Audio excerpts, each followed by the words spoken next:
A council chamber sealed off from the rest of the village, high windows filtering pale light onto a floor worn smooth by decades of judgment. Now imagine the boy who saved that village more times than anyone bothered to count, standing in the center of that floor, waiting to hear if he still belongs to the place he calls home. That boy is Naruto Uzumaki.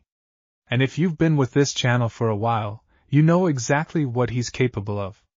But what you're about to watch is the day Konoha decided none of that mattered anymore. Before we get into it, if this is your first time here, hit that subscribe button and ring the bell, because this series is going to take Naruto somewhere the anime never dared to go. Now, let's step into that chamber. The Hokage's council room smelled like old parchment and older grudges. Naruto stood in the center of it, spine straight, hands loose at his sides, refusing to give the elders the satisfaction of seeing him fidget. He'd stood in rooms like this before, smaller ones, angrier ones, but never one where his own future was being decided like a piece of property up for auction. Tsunade sat at the head of the chamber, her expression carved from stone.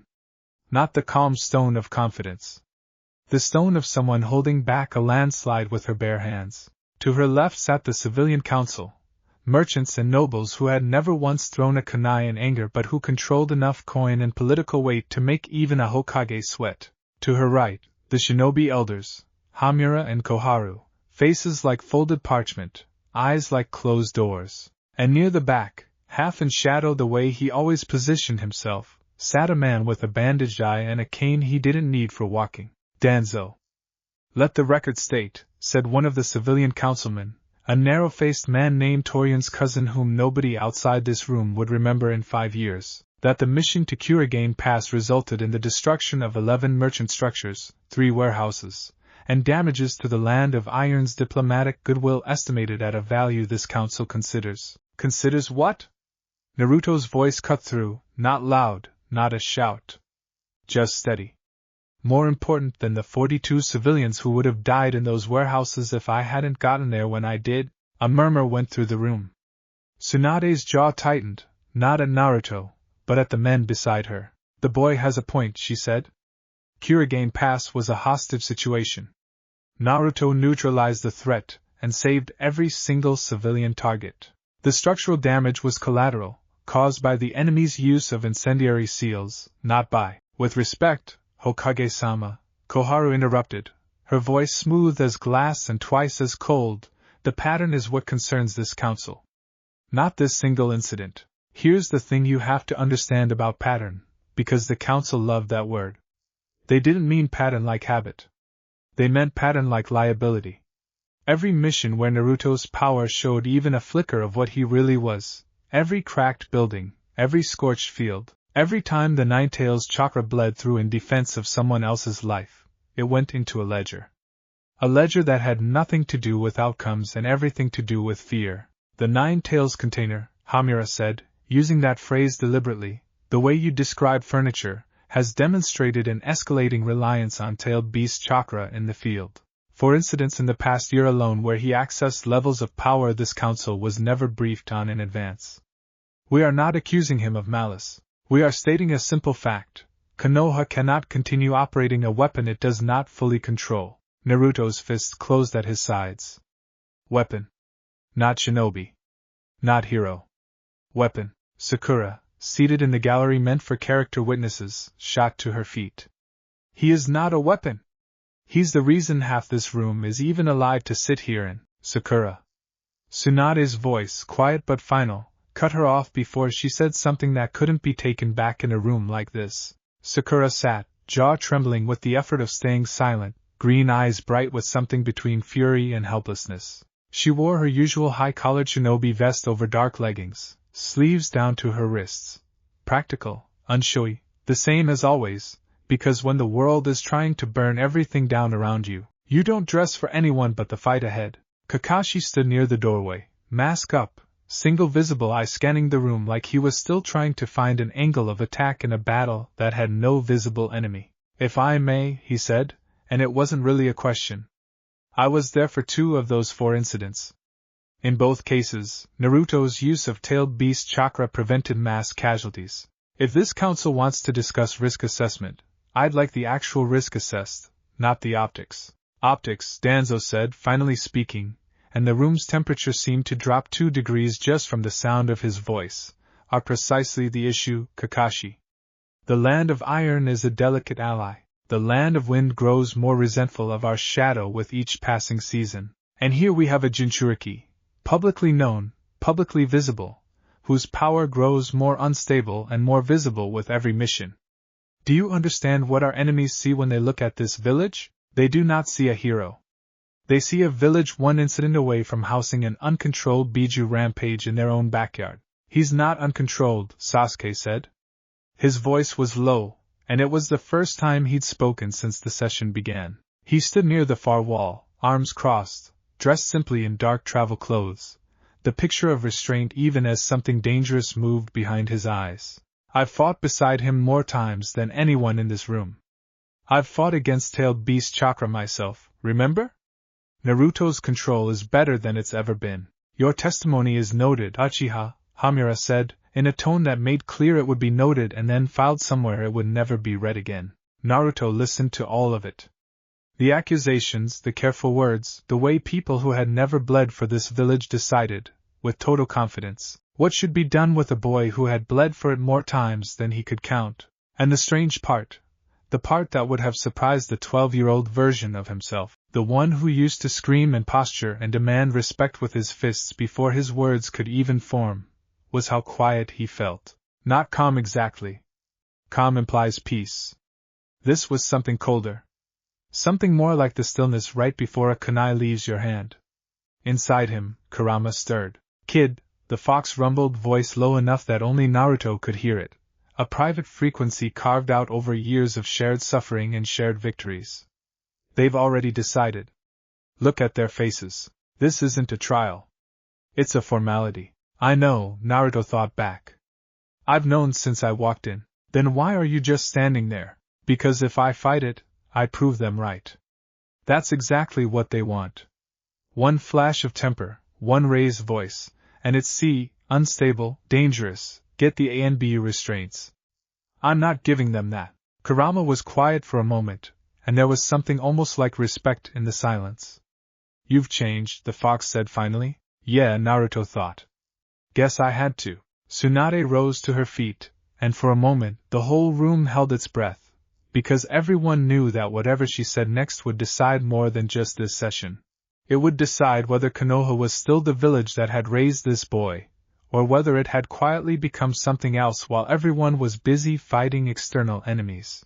I want to be very clear, she said, and her voice carried the particular danger of someone choosing every word like a weapon. Naruto Uzumaki has, on multiple documented occasions, single-handedly prevented catastrophic loss of life. He carries a burden none of you in this room have ever had to carry, and he has carried it with more grace and more restraint than most trained shinobi twice his age. If this council believes exile or confinement is the answer to fear born from ignorance, I will personally, Hokage-sama. Danzo's voice again, quiet, patient, the voice of a man who had already won and was simply waiting for everyone else to catch up. I understand your attachment to the boy. Your predecessor felt similarly toward your student, before things ended tragically for him as well. But you were not selected as Hokage to indulge sentiment. You were selected to protect this village. Sometimes protection requires distance. The word landed like a stone dropped into still water. Distance. What exactly, Tsunade said very slowly, are you proposing? And here is where the room went cold in a way that had nothing to do with the season outside. The narrow-faced councilman cleared his throat, produced a scroll from beneath the table, already prepared, already written, which told you everything about how much this session's outcome had ever really been in doubt, and read from it in the flat, bureaucratic voice of a man who had never once had to look Naruto in the eyes outside of a court proceeding. By a majority vote of this council, taken prior to this session, he said, and Sakura made a small, strangled sound of disbelief, it is determined that Naruto Uzumaki, Jinchuriki of the Nine-Tailed Fox, presents an escalating risk to the political and physical security of Konohagakure. In consideration of his past service and his youth, this council rejects the option of execution. A pause. The word hung in the air like smoke. Instead, effective immediately, Naruto Uzumaki is stripped of his rank as shinobi of Konoha, his status as Jinchuriki registered under permanent external monitoring, and he is hereby exiled from the Land of Fire, its borders, and all allied territories, under penalty of death should he return without express council authorization. Silence. The kind of silence that has weight. The kind you could have carved a name into. Sakura was on her feet again, this time with no one able to stop the tears cutting down her face. You can't, he's 16. He gave everything to this village, and you're just, Sakura. Naruto's voice. Quiet. She looked at him, and something in his expression, steady, sad, but not shattered, made her stop mid-sentence. It's fine, he said. It is not fine, Naruto. It's fine, he said again, and this time there was something underneath the words that made even Kakashi's visible eye narrow slightly, some current running deeper than resignation. Not defeat. Something closer to a decision already made, quietly, somewhere no council could see. Tsunade's hands were flat on the table, knuckles white. This vote requires Hokage ratification to take legal effect, she said, her voice a blade with no give left in it. I refuse to ratify it. With respect, Hokage-sama, Hamura said, the daimyo's office has already been briefed on this council's findings. Should you refuse ratification, the matter escalates to the Fire Country's civilian government directly, at which point your office's authority over the shinobi forces themselves may become a subject of review. There it was. The real threat, wrapped in the softest possible language. Ratify this, or risk losing the one office that still lets you protect anyone at all. Tsunade said nothing for a long moment. Then, so quietly it was almost lost, she said, I'm sorry, Naruto. Don't be, he said. And he meant it, in a way that unsettled the room more than any protest could have. You tried. That's more than most people in here can say. They gave him until sundown. Word moved through Konoha the way it always does, not through any official announcement, but through the particular electricity of a secret that everyone somehow already knows within an hour of being sealed. Shopkeepers who used to wave at him now found urgent reasons to be somewhere else. Children who used to chase him down the street for ramen recommendations were pulled indoors by parents whose faces had gone carefully blank. It's a strange thing, watching a village fall out of love with you in real time, one averted gaze at a time. Not everyone. That's important to understand. Not everyone turned away. Iruka found him near the memorial stone as the sun dropped toward the horizon, painting the sky the color of an old bruise. The scarred Chunin didn't say anything for a long moment, just stood beside him, hands in his pockets, looking at the same names Naruto had spent years memorizing. They're wrong, Iruka finally said. I know, Naruto said. Doesn't make it hurt less. No, Naruto agreed. It doesn't. Iruka reached into his vest and pulled out a small, worn cloth bundle. Inside it, dried fish strips, a few onigiri, a folded map of the eastern border routes marked with paths that avoided the main checkpoints. In case the council forgets to make your exit smooth, he said, voice rough. You'll need supplies, and I marked the safest route out through the eastern hills. Avoid the main road, there'll be watchers. Naruto took the bundle, throat tight in a way he refused to let show on his face. Thanks, Iruka-sensei. You'll always be my student, Iruka said. No council vote changes that.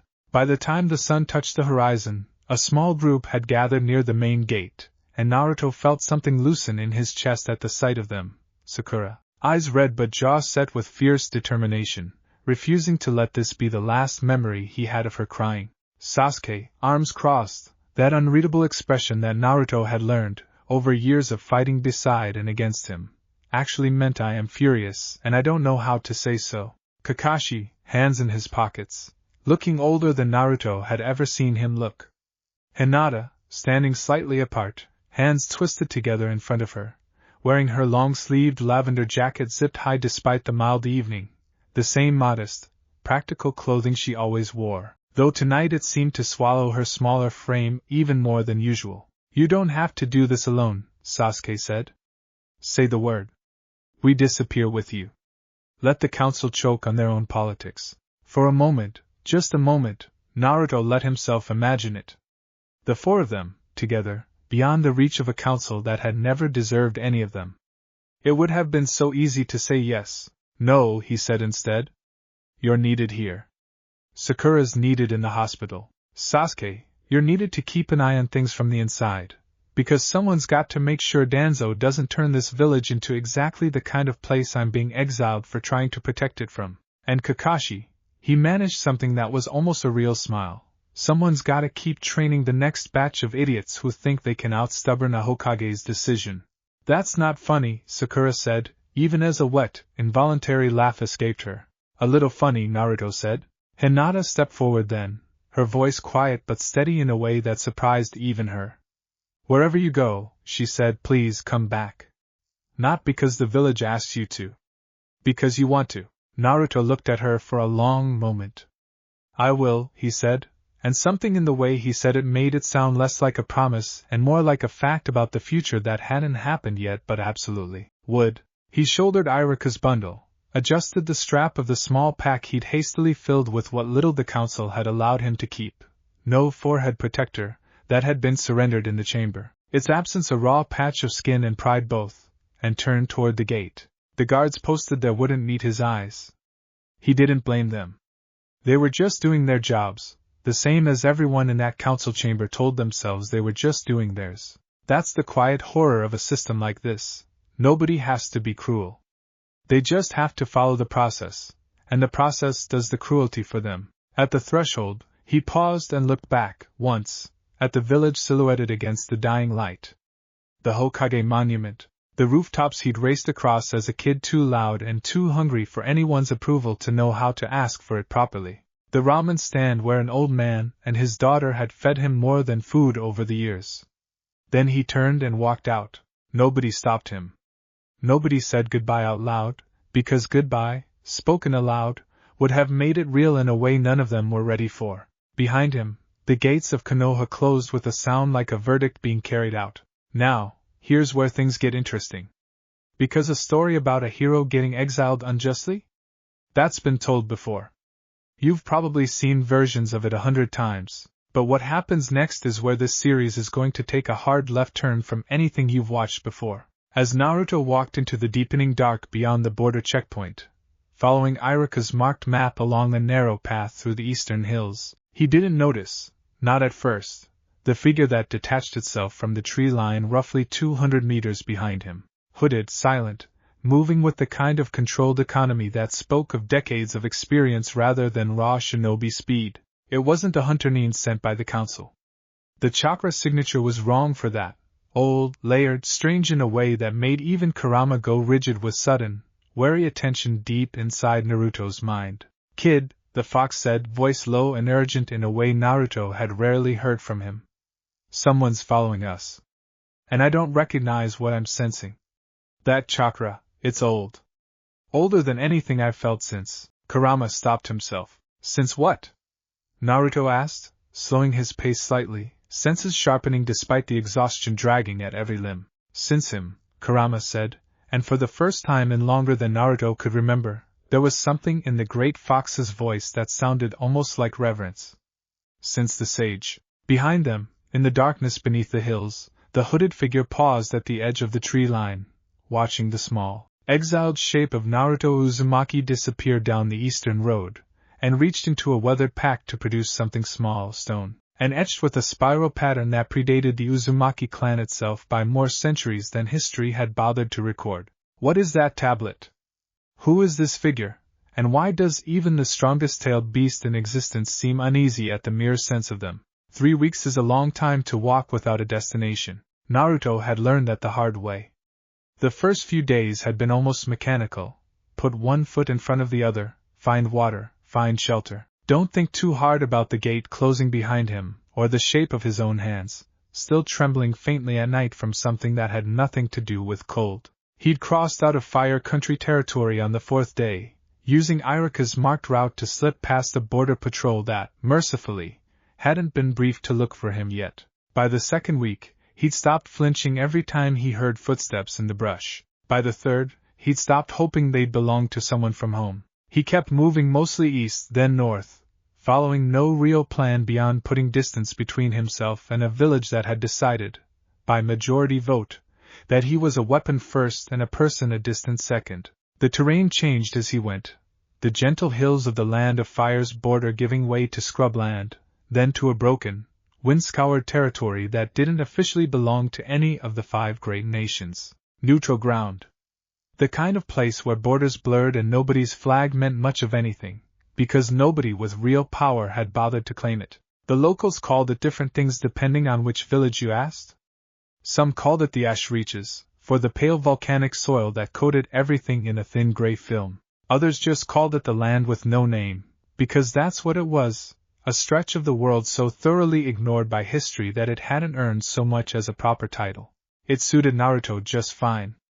A land with no name felt like the right place for a shinobi with no rank, no headband, and, as far as Konoha's official records were now concerned, no home. "You're doing that thing again," Kurama rumbled one evening, as Naruto sat cross-legged beside a small fire he'd built from scavenged brush, chewing on the last of Irika's dried fish strips. "What thing?" "Brooding. It's an ugly look on you. Doesn't suit your face." Naruto huffed something that wasn't quite a laugh. "Didn't realize you were a beauty critic now. I've had front row seats to your face for 16 years, kid. I'm allowed opinions." It was, Naruto had come to realize over these long, quiet weeks, a strange kind of company. Kurama's voice, gruff and dry and startlingly present in a way it had never been before the war. Something had shifted between them in that final battle against Kaguya. Some final wall coming down that had let two beings who'd spent a decade and a half as reluctant cellmates start, slowly, to become something closer to what Kurama's own siblings might have called friends. It was, Naruto thought, probably the only reason he hadn't fallen apart completely in these past 3 weeks. When the whole world decides you're disposable, it helps enormously to have someone, even someone who used to try to eat you, insist otherwise. "Hey, Kurama. Thanks for sticking around. I know you didn't exactly get a say in the matter, but thanks anyway." The fox was quiet for a long moment, the kind of silence that, from anyone else, might have been awkward. From Kurama, it just felt like weight being considered carefully before being set down. "You're an idiot," the fox said finally, "but you're my idiot. Now eat your fish. You look like a strong wind could finish the job Konoha's council couldn't be bothered to." Naruto smiled, the first real smile in what felt like a very long time, and ate his fish. The days blurred together the way days do when there's no calendar to mark them, no missions to structure them, no village bell to divide morning from evening. Naruto filled the hours the only way he knew how, training, not the flashy kind. Not Rasengan variants or clone swarm tactics or any of the techniques that had made him a legend among the younger genin back home. Those, for now, felt like relics of a life the council had stripped from him along with his headband. Instead, he found himself doing something he hadn't done seriously since his earliest days under Jiraiya, going back to fundamentals. Chakra control exercises. Breathing forms. The kind of patient, unglamorous work that built a foundation rather than a fireworks display. Partly it was because he had nothing else to do with the endless hours. But partly, and this was the part he didn't fully understand yet, the part that would only make sense much later, it was because some quiet, instinctive part of him already sensed that whatever came next in his life was going to demand a foundation stronger than anything he currently had. He thought a lot, in those weeks, about the people he'd left behind. Sakura's face, wet with furious tears, refusing to let the council's decision be the end of anything. Sasuke's offer to disappear together, an offer that had genuinely tempted him more than he'd let show.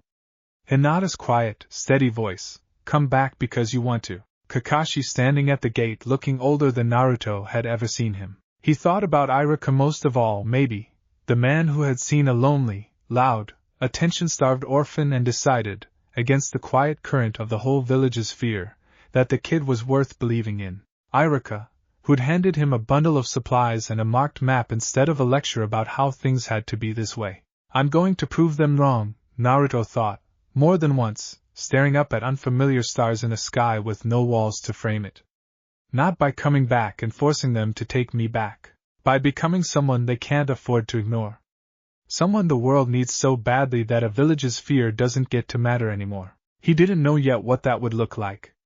He just knew, with the same stubborn certainty that had carried him through every impossible fight of his life so far, that he'd figure it out. He found the old man on the 23rd day. Naruto had been following a dry riverbed through a stretch of cracked earth, hoping it would lead him to a real water source before his canteen ran completely dry, when he heard the coughing, a wet, ragged sound coming from beneath the meager shade of a lone, wind-bent tree a short distance off the path. His instincts, honed over years of missions, had him reaching for a kunai before conscious thought caught up.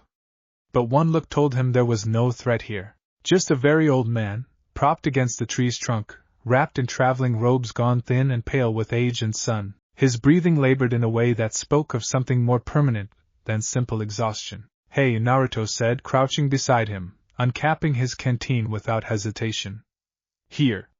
Drink." The old man's eyes, cloudy with age but sharp underneath it, in a way that made the back of Naruto's neck prickle faintly, opened and fixed on him. He drank slowly, gratefully, and when he finally spoke, his voice carried the particular accent of someone who had traveled through more countries than most shinobi saw in a lifetime. "Kind of you," the old man rasped. "Rare these days. Rarer still from someone who carries what you carry." Naruto stiffened slightly. "What I carry?" The old man's gaze drifted, unerringly, to Naruto's stomach, to the seal hidden beneath his shirt, invisible to any ordinary eye. "I've traveled long roads, boy. Seen many things history tried to bury. A Jinchuriki wears a particular kind of weight, even when he's trying very hard to hide it. Especially," he added, with a faint, knowing rasp that might have been a laugh in a younger throat, "one traveling alone, without a headband, moving like a man who's been cast out rather than one simply passing through." "Observant," Naruto said carefully, not confirming or denying anything. "When you've lived as long as I have, you learn to read the shape of a person's exile from the way they walk," the old man said. "You're not the first outcast I've shared a riverbed with. Won't be the last, I imagine, though I doubt I'll be alive to see many more travelers pass this way." Something in the matter-of-fact way he said it made Naruto's chest tighten. "You're not gonna die out here. Come on, I've got a fire started a ways back I can, boy." The old man's hand, thin and spotted with age but startlingly firm, closed around Naruto's wrist. "I've made peace with my road's end many times over. Don't waste your kindness on delaying an outcome that isn't a tragedy. Save it, instead, for what I'm about to give you. That will matter far more than a few more hours of my breathing." Naruto went still. "Give me?" The old man released his wrist and, with visibly trembling effort, reached into the folds of his robe.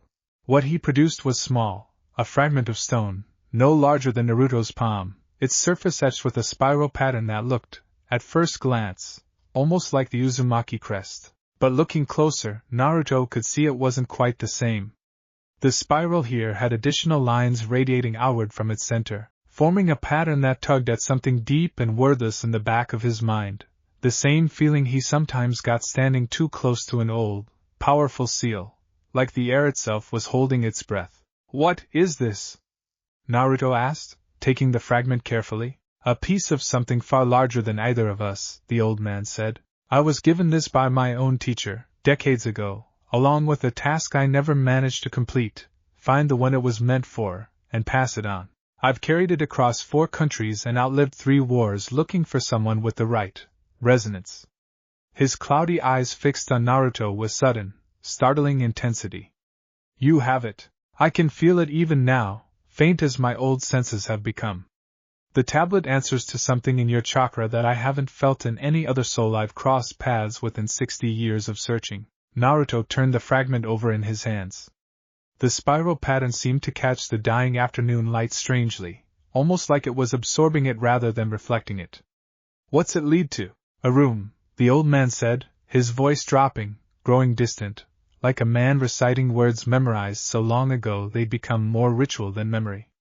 "The last room. Sealed by the one who first divided the great power of this world into the shapes we now call tailed beasts.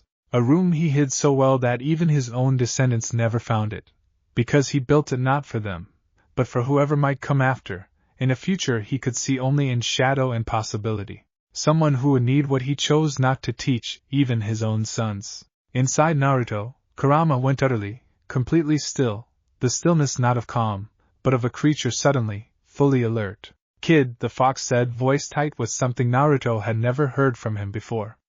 "Ask him who this teacher was. Ask him now. Old man, Naruto said carefully, who was this power split between?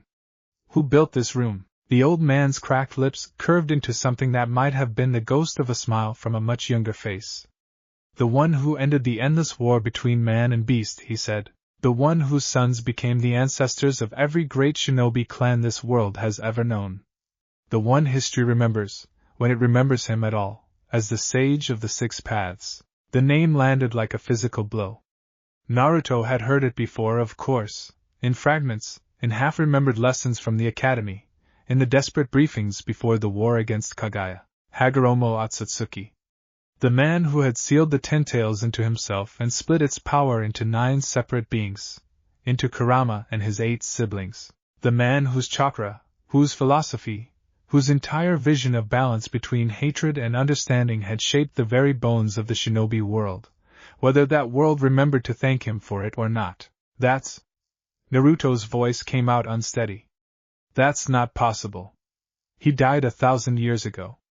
Whatever room he built would have been found by now, or lost to time completely, or, would it?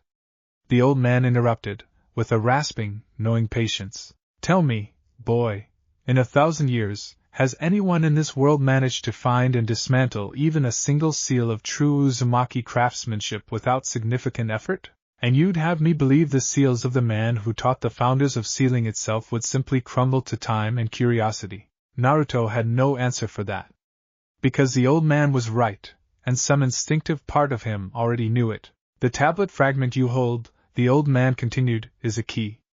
Not the only key, there are others scattered across this world, hidden by my teacher's teacher and those before them. A chain of guardianship stretching back further than any written history I've ever found record of. But it is a key, and it resonates to something in you specifically. I don't know what that means, precisely. I only know that I was told, by the woman who gave it to me, that I would recognize the one it belonged to when I saw him, and boy, the moment you crouched down and offered a dying stranger water without a second thought, I knew. Naruto looked down at the fragment in his palm, then back at the old man, questions crowding his throat faster than he could voice them. Where does it lead? How do I find this room? That, the old man said, and his voice was fading now, the effort of the conversation clearly costing him more than he had left to spend. The tablet will show you, in time, if your intent is true. I cannot tell you the path. I was never meant to walk it myself, only to carry the key until I found the one meant to use it. His hand found Naruto's again, weaker now, but no less firm in its grip. Listen to me, boy, because I have very little breath left to spend on words, and these are the ones that matter most. Whatever you find in that room, whatever power, whatever knowledge, it was hidden not because it is dangerous in itself, but because it demands a bearer capable of wisdom equal to its weight. My teacher's teacher told her that the sage built that vault not for the strong, but for the worthy. Do you understand the difference? I think so, Naruto said quietly. Then you're already closer to worthy than most who'd go looking for it, the old man said, and this time, the smile that crossed his weathered face was real, warm, almost fond, like a grandfather looking at a promising grandchild. Go east from here, toward the mountain range the old maps call the Sealed Peaks, though no living map still bears that name. Follow the pull you'll feel in your chest once you're close. The tablet will guide the rest. And boy, yeah? Whatever they exiled you for, the old man said, his voice barely more than a whisper now, know that it was very likely their fear speaking, not your failure. Fear makes fools of even wise counsels. Don't let their foolishness convince you that you are anything less than what I can already sense you are becoming. His hand went slack in Naruto's grip a few moments later, breath slowing, then stopping altogether, peacefully, beneath the shade of that wind-bent tree. Naruto sat with him for a long while afterward, in a silence that felt heavier than any battlefield he'd ever stood on, before he gently arranged the old man's robes, said a quiet word of thanks to a stranger who'd given him something enormous with his very last breaths, and began the work of burial with his bare hands, because it felt wrong to do it any other way. Kurama, Naruto thought, much later, sitting beside a fresh mound of turned earth as the stars came out overhead. You knew that name before he said it.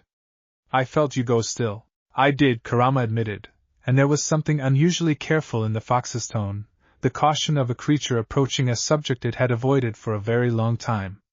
The Sage of the Six Paths isn't a legend to me, kid. He's the reason I exist at all, the reason any of us exist. Before him, there was no us. There was just the Ten Tails, and rage, and an endless cycle of destruction with no name and no shape. He split us apart. Gave us names. Gave us a chance to become something other than a weapon of pure devastation. So it's true. There really could be something out there he left behind. I don't know, Kurama said. In 1,000 years, I never heard of any hidden vault, any secret room, any final gift left unfinished. But I also never heard of a fragment like the one you're holding, and I can feel that it's real, kid. Whatever's inside that stone isn't some forgery or some old man's fever dream. It's old. Older than me, maybe. And it's waiting. Naruto turned the tablet fragment over in his hands, watching the strange spiral catch the starlight. Waiting for what? That, Kurama said quietly, is what we're about to find out. He set out east the next morning, toward mountains that, according to every map he'd ever studied in the academy, simply didn't exist by that name anymore, the Sealed Peaks. A title so old it had been quietly erased from common memory, the way names sometimes are when the things they describe become too dangerous, or too sacred, for casual mention. The terrain grew harsher with every passing day, the ash reaches giving way to jagged foothills, then to a mountain range that seemed to actively resist easy passage, narrow trails that doubled back on themselves for no clear reason, weather patterns that shifted with unnatural speed, a faint, persistent hum in the air that Naruto's chakra senses picked up more and more strongly the closer he drew, and in his chest, exactly as the old man had promised, a pull. Faint at first, easy to mistake for simple exhaustion or hunger, but growing, day by day, into something unmistakable, a thread of resonance tugging him forward, deeper into mountains that didn't appear on any map still in circulation. Something ancient was waiting for him out there. Something Hagoromo Otsutsuki himself had hidden away for 1,000 years, entrusted to a chain of guardians who'd carried its key from hand to hand, generation after generation, waiting for someone whose chakra would finally answer its call. Naruto didn't know yet what he'd find when he reached it. He only knew, with the same stubborn certainty that had never once let him down, that whatever it was going to change everything. The mountains announced themselves before Naruto ever saw them. He felt it 3 days out, a change in the air, subtle at first, like walking into a room where someone had recently been arguing and the tension hadn't quite settled. Birds stopped singing in a wide radius around a stretch of foothills that, according to every instinct honed by years of shinobi training, should have been teeming with wildlife. Instead, silence, the particular, deliberate silence of a place that didn't want visitors. By the 4th day, the pull in his chest, the resonance the old man had described, the thread connecting the tablet fragment in his pocket to whatever waited ahead, had grown from a faint tug into something closer to a heartbeat, steady and insistent, timed almost to his own pulse. We're close, Kurama said, and there was an edge to the fox's voice that Naruto had rarely heard before. Not fear, exactly. Something more like the wariness of a very old, very powerful being approaching a place that predated even his own memory. How close? Close enough that I'd suggest you stop walking and start climbing, Kurama said, and Naruto looked up to find the source of his unease. The mountain rose in front of him like something that had been carved rather than formed, too deliberate in its angles, too precise in the way its ridgelines converged toward a single point far above the cloud line. It bore no resemblance to the natural peaks he'd passed through over the previous days.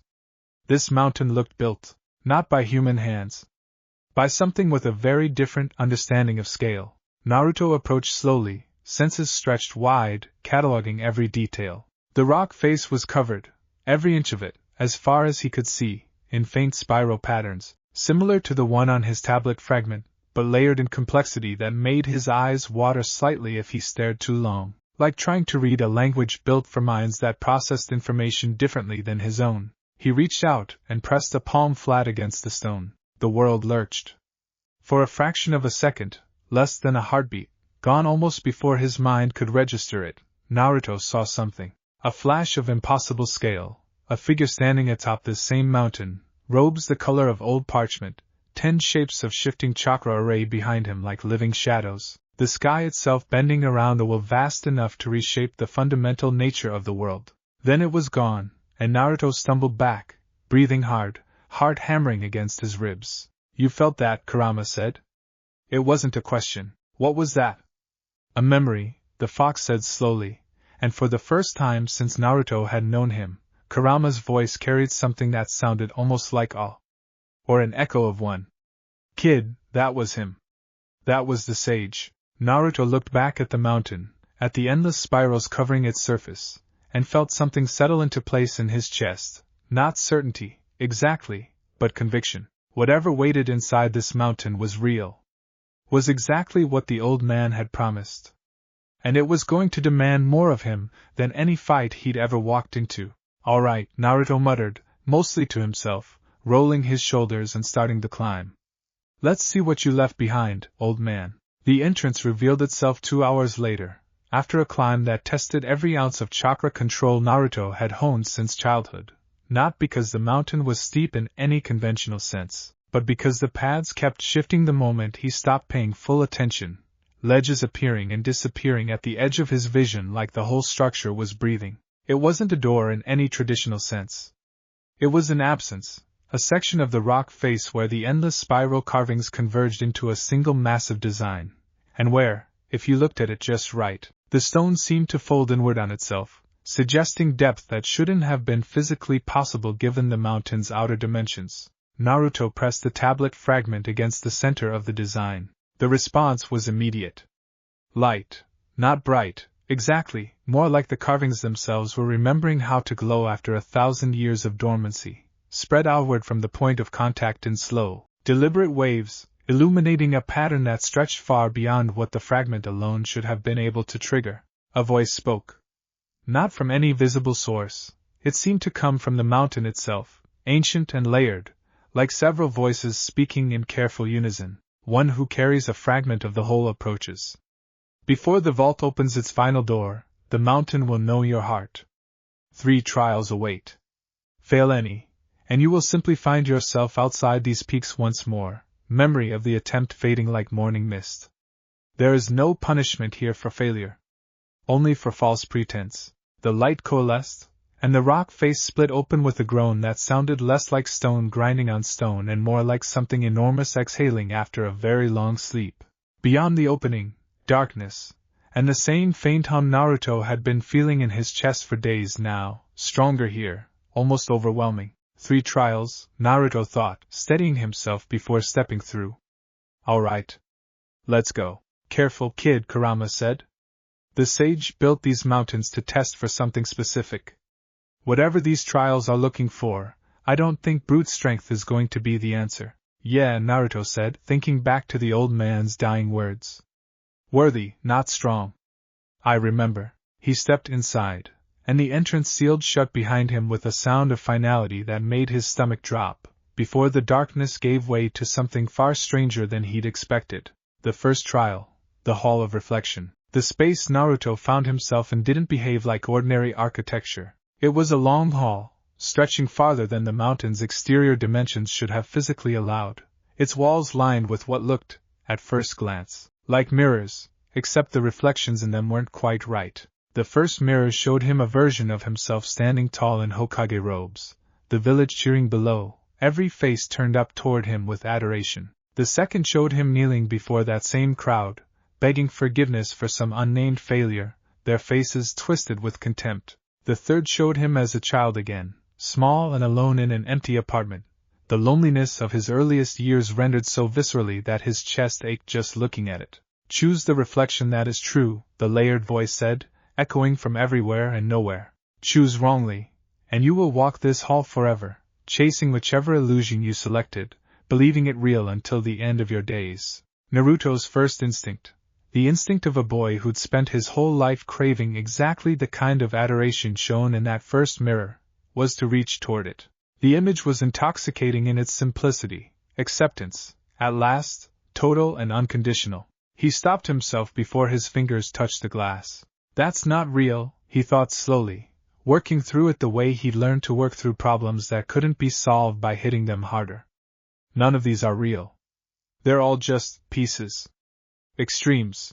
The village never adored me completely, and it never hated me completely either. And I wasn't always just that lonely kid, Even in the worst years, I had Iruka-sensei. I had Ichiraku's, I had moments that weren't just emptiness. He turned away from all three mirrors and looked instead at the blank stretch of wall between them, unremarkable, reflecting nothing at all. None of them, he said aloud, voice steady. The truth isn't in any single reflection. It's in all of it, mixed together, contradictions and all. I've been loved and feared and ignored and celebrated, sometimes by the same people in the same week. Picking one of these mirrors as the truth would just be picking a comfortable lie. For a long moment, nothing happened. Then the mirrors shattered, not violently, but gently, like soap bubbles popping, their fragments dissolving into motes of light that drifted upward and vanished. The first trial recognizes truth born of nuance rather than desire, the voice intoned. Proceed. Nicely done, kid, Kurama said, something like genuine surprise coloring his tone. I half expected you to reach for that Hokage reflection. Old habits almost got me stuck in a mirror maze forever, Naruto thought back, letting out a breath he hadn't realized he was holding. Let's keep moving. The second trial, the weight of judgment. The hall gave way to a circular chamber, empty except for a single stone pedestal in its center, atop which rested a simple wooden bowl filled with clear water. Look into the water, the voice instructed. You will see a memory, not your own. Judge it, and speak your judgment aloud. The mountain will weigh your answer not against a fixed law, but against the balance of your own heart. Naruto approached cautiously and looked down into the bowl. The water rippled, and an image formed, two young shinobi, brothers by the look of their matching eyes, standing on opposite sides of a battlefield centuries old, one wielding fire, the other wielding water, locked in a conflict that had clearly consumed years of their lives. The vision showed fragments, a village burned by one brother's hand in a moment of uncontrolled grief after losing someone he loved, a betrayal by the other brother that had precipitated that very grief in the first place, a cycle of retaliation stretching back generations before either of them had even been born. Judge them, the voice repeated. Which brother was righteous? Which was the villain? Naruto stared into the water for a long moment. This felt eerily, uncomfortably familiar. Two brothers, locked in an inherited cycle of hatred neither of them had chosen, each one convinced of his own righteousness, each one blind to how thoroughly his own actions had poisoned any chance of peace. It sounded exactly like the story he already knew by heart, the story of the sage's own two sons, and the shadow that story had cast over an entire world for 1,000 years afterward. The story of Sasuke and Itachi, in its own strange way. The story, if you squinted hard enough, of himself and every rival he'd ever faced who'd been shaped more by circumstance than by any true evil in their hearts. Neither of them, Naruto said finally. And both of them. Explain, the voice said, and for the first time, there was something in its tone that sounded almost like curiosity rather than simple evaluation. You're asking me to pick a villain like this is a story with a clean answer, Naruto said, but it's not. The brother who burned that village, what he did was wrong. People died who didn't deserve it. I'm not going to pretend that away just because I understand why he snapped. But the other brother's betrayal is what put the first one in a position to snap in the first place. They're not righteous and villain. They're just two people who hurt each other so many times that neither of them can remember who threw the first stone anymore. And now they're both drowning in a debt of pain that keeps compounding because either one's willing to be the one who stops paying it forward. He looked up from the bowl. The real answer isn't picking a side. It's recognizing that somebody has to break the cycle, and it's not going to be either of these two, because they're both in too deep. It has to be someone who can look at both of them, and refuse to inherit either of their grudges.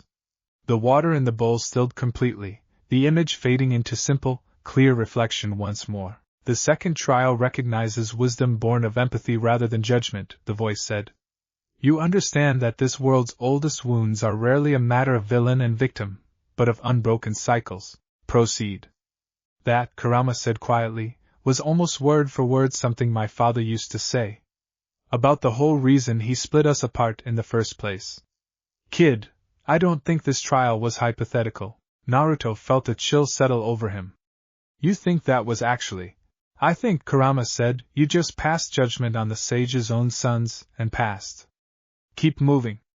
I have a feeling the last trial isn't going to be gentler. The third trial, compassion without weakness. The final chamber was different from the first two, smaller, more intimate, lit by a soft, golden light with no visible source. And standing in its center, waiting, was a figure that made Naruto's breath catch in his throat. Sasuke. Not quite right, somehow, the proportions slightly off, the chakra signature carrying a strange, artificial hollowness that Kurama immediately flagged as construct rather than reality. But close enough, detailed enough, that every instinct in Naruto's body reacted before his conscious mind could catch up. This trial requires a choice, the voice said. The construct before you has been given a fragment of will drawn from your own memories of conflict and rivalry. It will fight you as your fiercest opponent ever has fought you. You may defeat it through any means available to you. But know this, the trial does not measure your victory. It measures how you achieve it. The construct Sasuke's eyes bled crimson, Sharingan spinning to life, and without preamble, it attacked. Naruto reacted on pure instinct, dodging a Chidori charged strike that would have taken his head off, countering with a burst of controlled taijutsu that sent the construct skidding backward. It recovered instantly, launching into a fireball technique that Naruto sidestepped, feeling the heat of it scorch past his cheek. For several minutes, they traded blows, a furious, breathtaking exchange that felt uncomfortably, achingly real. Every strike, every counter, drew on years of shared history, of a rivalry that had shaped Naruto as much as any single relationship in his life. And with every passing moment, Naruto felt something in himself tempted toward the easy answer: overwhelm it. Call on Kurama's chakra, end this quickly with overwhelming force, treat it like any other enemy standing between him and his goal. He almost did it. His hand curled, chakra beginning to gather for a Rasengan that would have ended the fight in a single decisive strike. Then he stopped. This isn't really Sasuke, he thought, forcing his breathing to steady even as the construct pressed its advantage, driving him back a step. But it's built from what I actually think and feel about him. If I just try to crush it, what does that say about how I actually see him? As an enemy to be overpowered? That's never been what this is about. He lowered his hands, let the half-formed Rasengan dissipate, and instead of attacking, he simply stood there, guard still raised defensively but no longer pressing for a killing blow. I'm not fighting you to win, Naruto said to a construct that had no true consciousness to hear him, but that somehow, he sensed, needed to hear it anyway. I never wanted to beat Sasuke to prove I was stronger. I wanted to reach him. To pull him back from whatever darkness kept swallowing him whole. If this is really about how I see rivalry, he caught a punch aimed at his jaw, held the construct's fist in his grip without countering. Then the answer was never about crushing what's in front of me. It's about refusing to give up on it, even when it's actively trying to hurt me. The construct's crimson eyes flickered, its stance faltering for the first time in the entire exchange. I'm not gonna kill what I actually care about just because the mountain's testing me, Naruto said, releasing the construct's fist, stepping back, lowering his guard completely even as every honed shinobi instinct screamed at him that this was suicidal. So take your best shot if you have to. I'm not gonna stop believing there's something worth saving. The construct stood frozen for a long moment, Chidori's light fading from its palm, Sharingan bleeding back to simple black. Then, slowly it dissolved, not violently, but gently, the same way the mirrors had dissolved before, motes of golden light drifting upward and disappearing into the chamber's high ceiling. The third trial recognizes strength that does not require domination, the voice said, and this time, there was something unmistakably warmer in its tone. You have passed all three trials, carrier of the fragment. Few in the ages since these peaks were sealed have managed even one. Naruto let out a long, shaking breath, adrenaline and emotion both draining out of him at once, leaving him abruptly, thoroughly exhausted. Is it over? He asked aloud. Can I see what's actually in here now? Almost, the voice said. One threshold remains. And beyond it waits something I was instructed to leave for its own words, not mine. The chamber's far wall split open, revealing a passage that spiraled downward and inward, deeper into the mountain than Naruto's senses could fully map. He could feel it now, the hum that had guided him across days of travel, no longer faint at all, but a genuine presence, waiting at the bottom of that spiral like a held breath finally about to be released. Kid, Kurama said quietly, and there was something almost solemn in the fox's voice. Whatever's down there, it's old. Old like me? Maybe older. I don't know what we're about to walk into. Neither do I, Naruto admitted, steadying himself, tucking the tablet fragment carefully back into his pocket. But we've come this far. Let's finish it. He stepped into the passage, and the golden light of the trial chamber faded behind him, swallowed by a darkness that felt, strangely, less like an absence and more like anticipation. The spiral passage seemed to stretch longer with every step, the way certain dreams stretch a familiar hallway into something endless, not through any trick Naruto could name, but through some fundamental warping of space that made his footsteps echo strangely, arriving a half-second before or after they should have.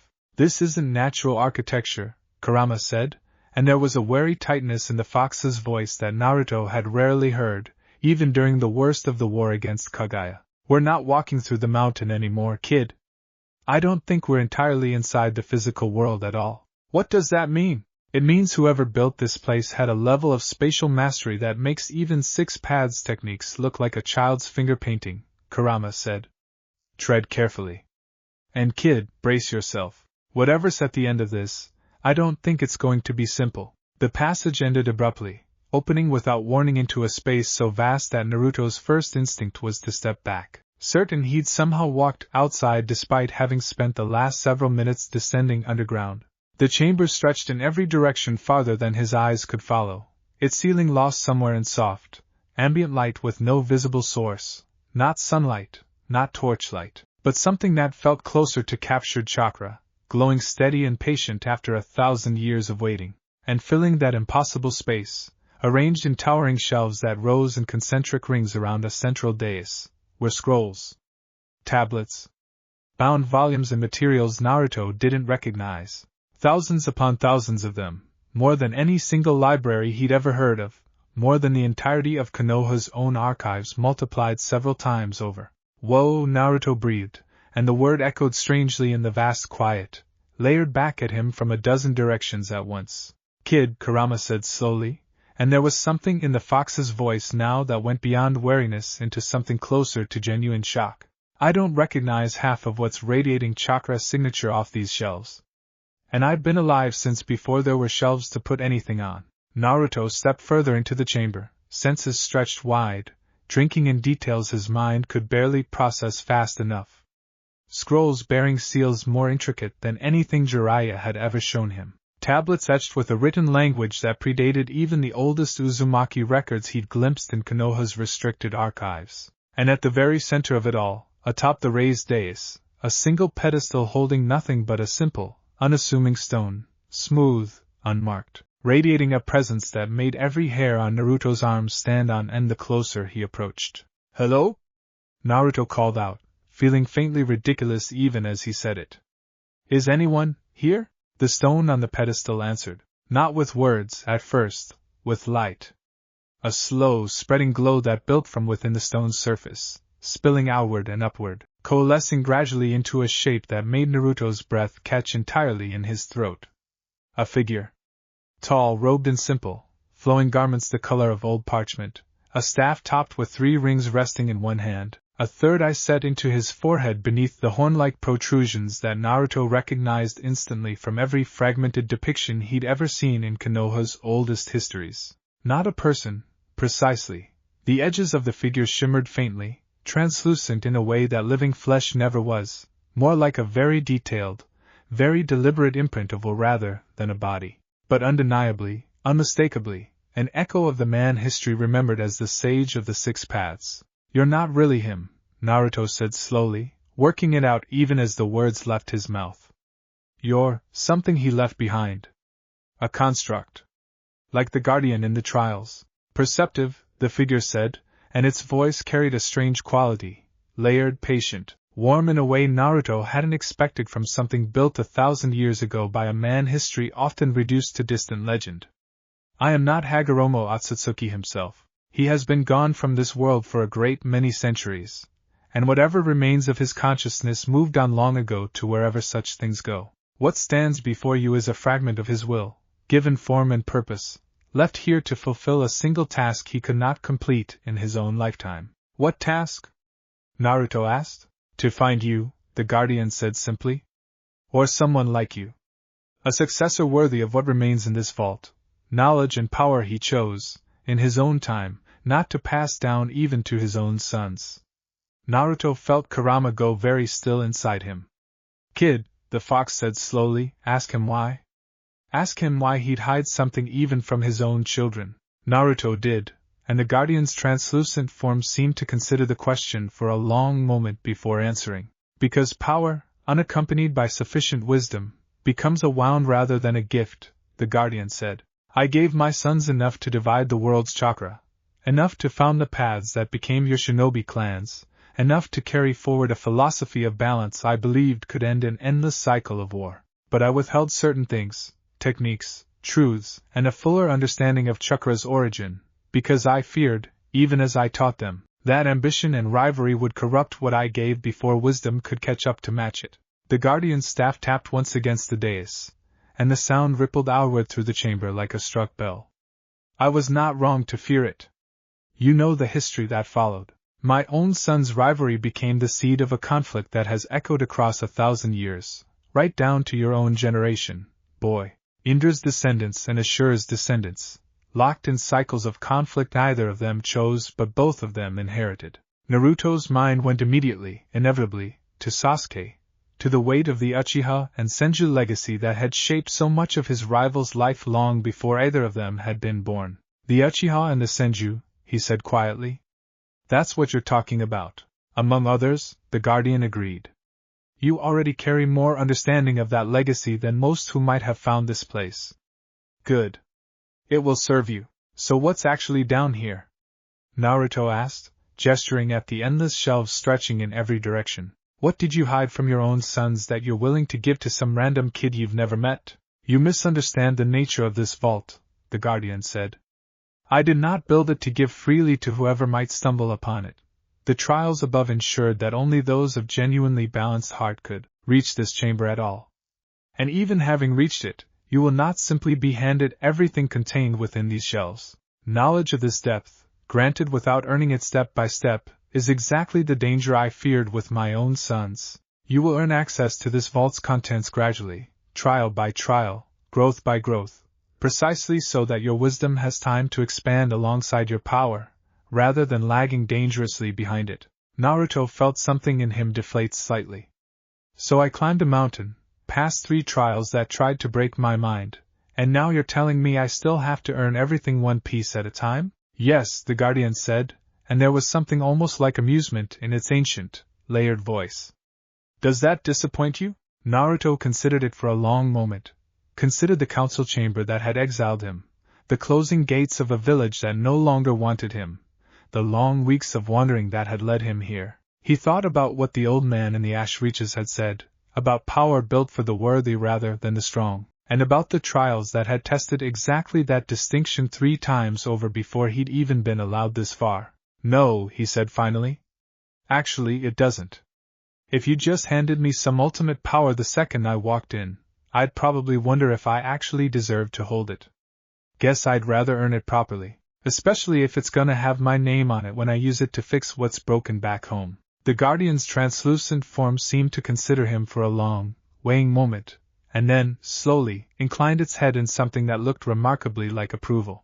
That answer, it said, is precisely why the mountain allowed you this far, and precisely why I believe my old teacher's hope, carried across 1,000 years through a chain of guardians who never lived to see this moment, was not misplaced. Kid, Kurama said, once the weight of that statement had settled somewhat, ask him about the chain of guardians. The old man in the desert said he was given this fragment by his own teacher, who was given it by hers before that.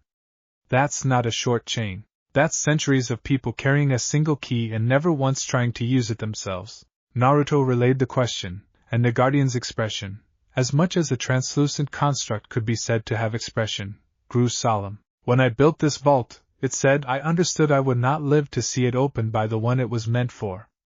I could not know, across the centuries, precisely when or where such a person would be born. So I did the only thing available to a dying man with unfinished work. I entrusted a fragment of the vault's key to someone I judged wise enough to guard it faithfully, and asked that they, in turn, find someone equally wise to pass it to when their own time came. A chain, as you say, unbroken, as far as I am aware, across 1,000 years, though I confess I lost the ability to observe its progress many centuries ago. Once the fragment of my will animating this guardian form grew dim enough to require dormancy between rare moments of activation. That's... Naruto struggled to find words adequate to the scale of what he was hearing. That's a lot of people who spent their whole lives protecting something they'd never get to use themselves. Yes, the guardian said simply. It is, I have always believed, the truest measure of wisdom, the willingness to safeguard something valuable for a future you will not personally witness, simply because you believe it matters. The old man who gave you this fragment in the desert almost certainly understood he was passing his life's singular purpose to a stranger he'd known for mere minutes, and died at peace with that choice regardless. Naruto thought of the old man's cloudy eyes, his rasping voice, the quiet certainty in his final words. Whatever they exiled you for, know that it was very likely their fear speaking, not your failure. A man who'd spent decades, maybe his entire adult life, carrying a fragment of stone across 4 countries, searching for a stranger he'd recognize only by some ineffable resonance, and who'd died within minutes of finally completing that search, satisfied simply to have finished the task at all. I'm gonna make sure that wasn't wasted, Naruto said quietly, more to himself than to the guardian. Whatever's down here, I'm gonna use it right.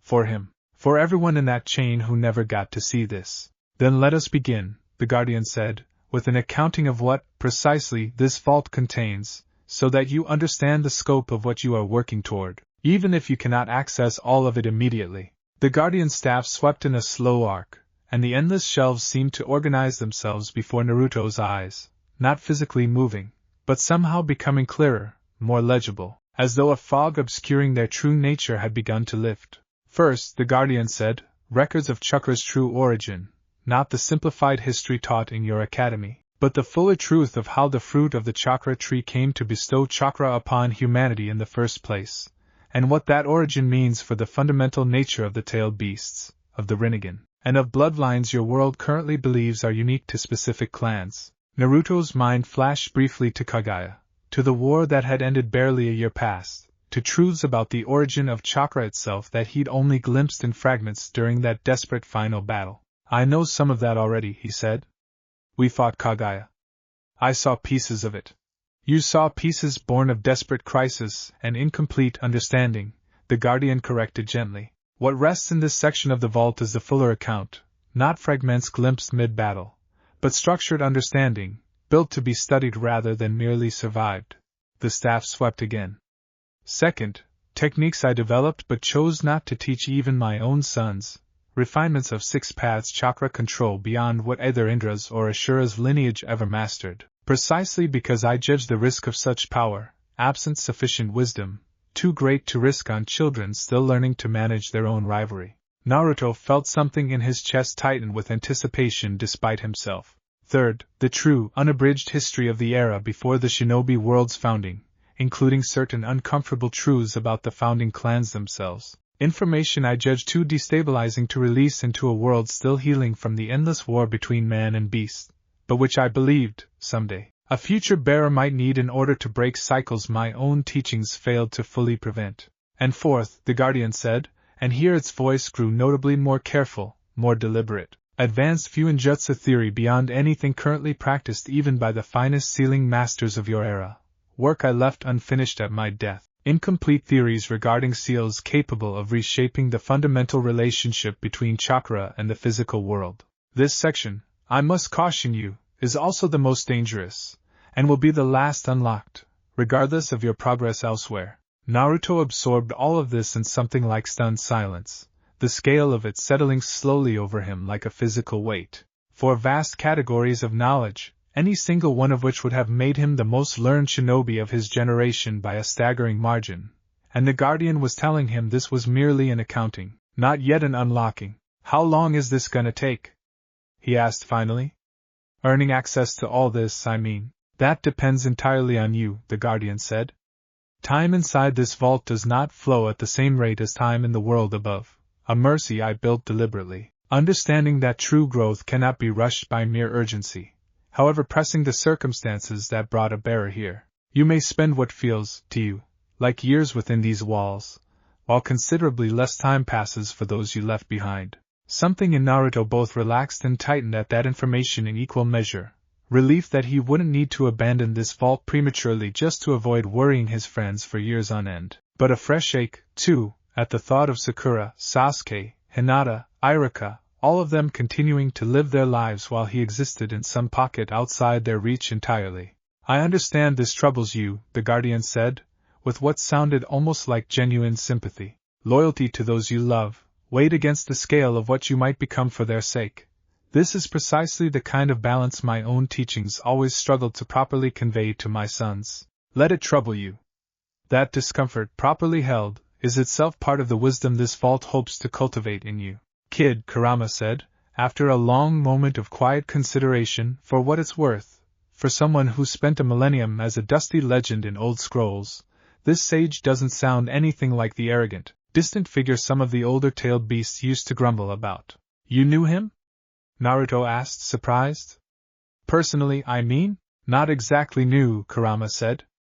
I was born from the division of the Ten Tails chakra, same as my siblings. In a sense, I suppose you could say we were all, in some strange way, his creations before we were ever our own selves.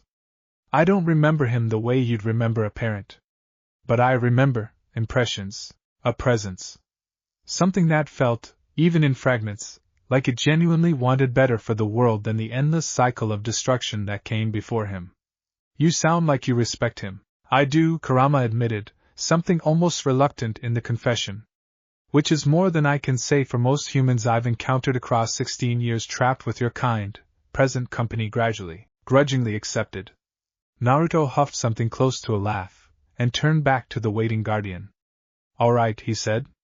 Where do we start?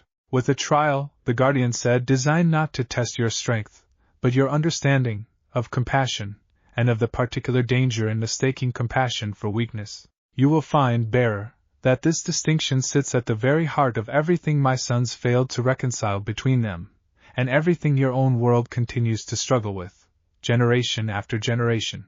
The chamber's ambient light shifted, dimming around the edges, brightening at its center, and Naruto felt a familiar, unsettling sensation, the ground beneath him seeming to dissolve, the vast library fading, replaced by something that felt disturbingly like memory, though it belonged to no life he'd ever lived. Prepare yourself, the Guardian's voice said, growing distant now, echoing as though from very far away. What you are about to witness is drawn from my own past. Mistakes I made, choices I failed to make in time, seeds I planted without understanding what they would grow into. You will be asked to resolve what I could not. Choose with the same heart that carried you through the trials above, and you will find the first sealed section of this vault opening to you before you return to yourself. The last of the library dissolved around him entirely, and Naruto found himself standing somewhere else altogether, an ancient training ground, the air thick with tension, two young figures facing each other with barely restrained hostility, faces that felt, somehow, disturbingly familiar despite the 1,000 years separating this vision from his own life. The training ground materialized around Naruto in pieces, the way a dream assembles itself out of half-remembered fragments.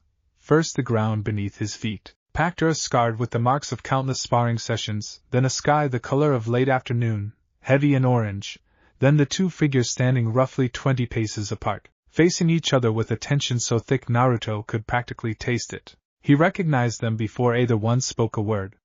Not from any life he'd lived, but from something deeper, some inherited understanding passed down through 1,000 years of shinobi history, distilled into every child's academy lesson about the origins of chakra and clan and conflict. Indra Otsutsuki stood on the left, dark-haired, sharp-eyed, a coldness in his bearing that Naruto recognized immediately, achingly, because he'd seen that exact same coldness on Sasuke's face more times than he cared to count. Ashura stood on the right, brighter, more open, frustration written plainly across features that carried an unmistakable echo of Naruto's own reflection, though he couldn't have said exactly why. You still believe strength alone earns our father's legacy, Indra said, voice flat, controlled, each word placed like a blade set carefully into its sheath.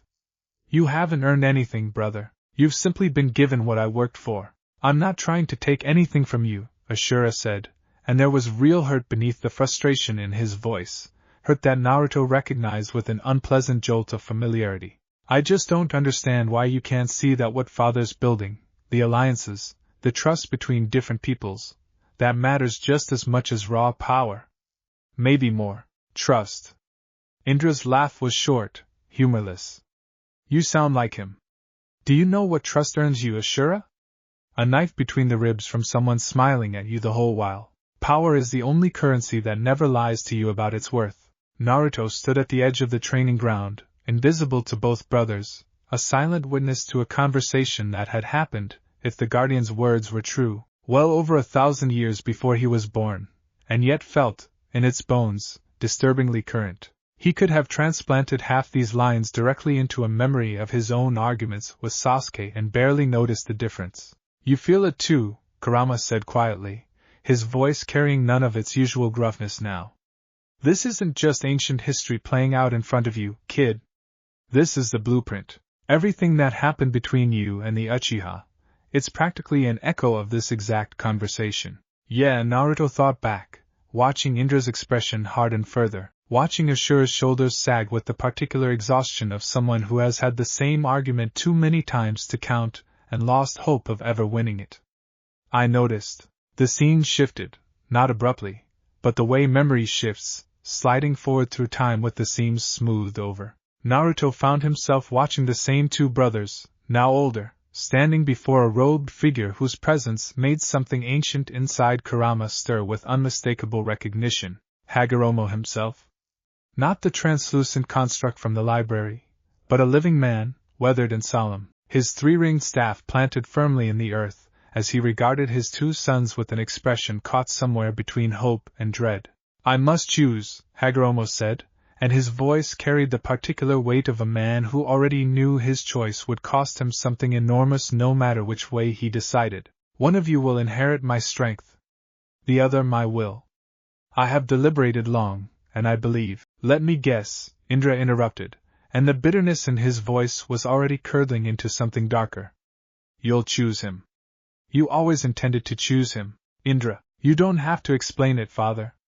Indra's dark eyes had gone flat, distant, a boy already retreating behind walls he would spend the rest of his life reinforcing.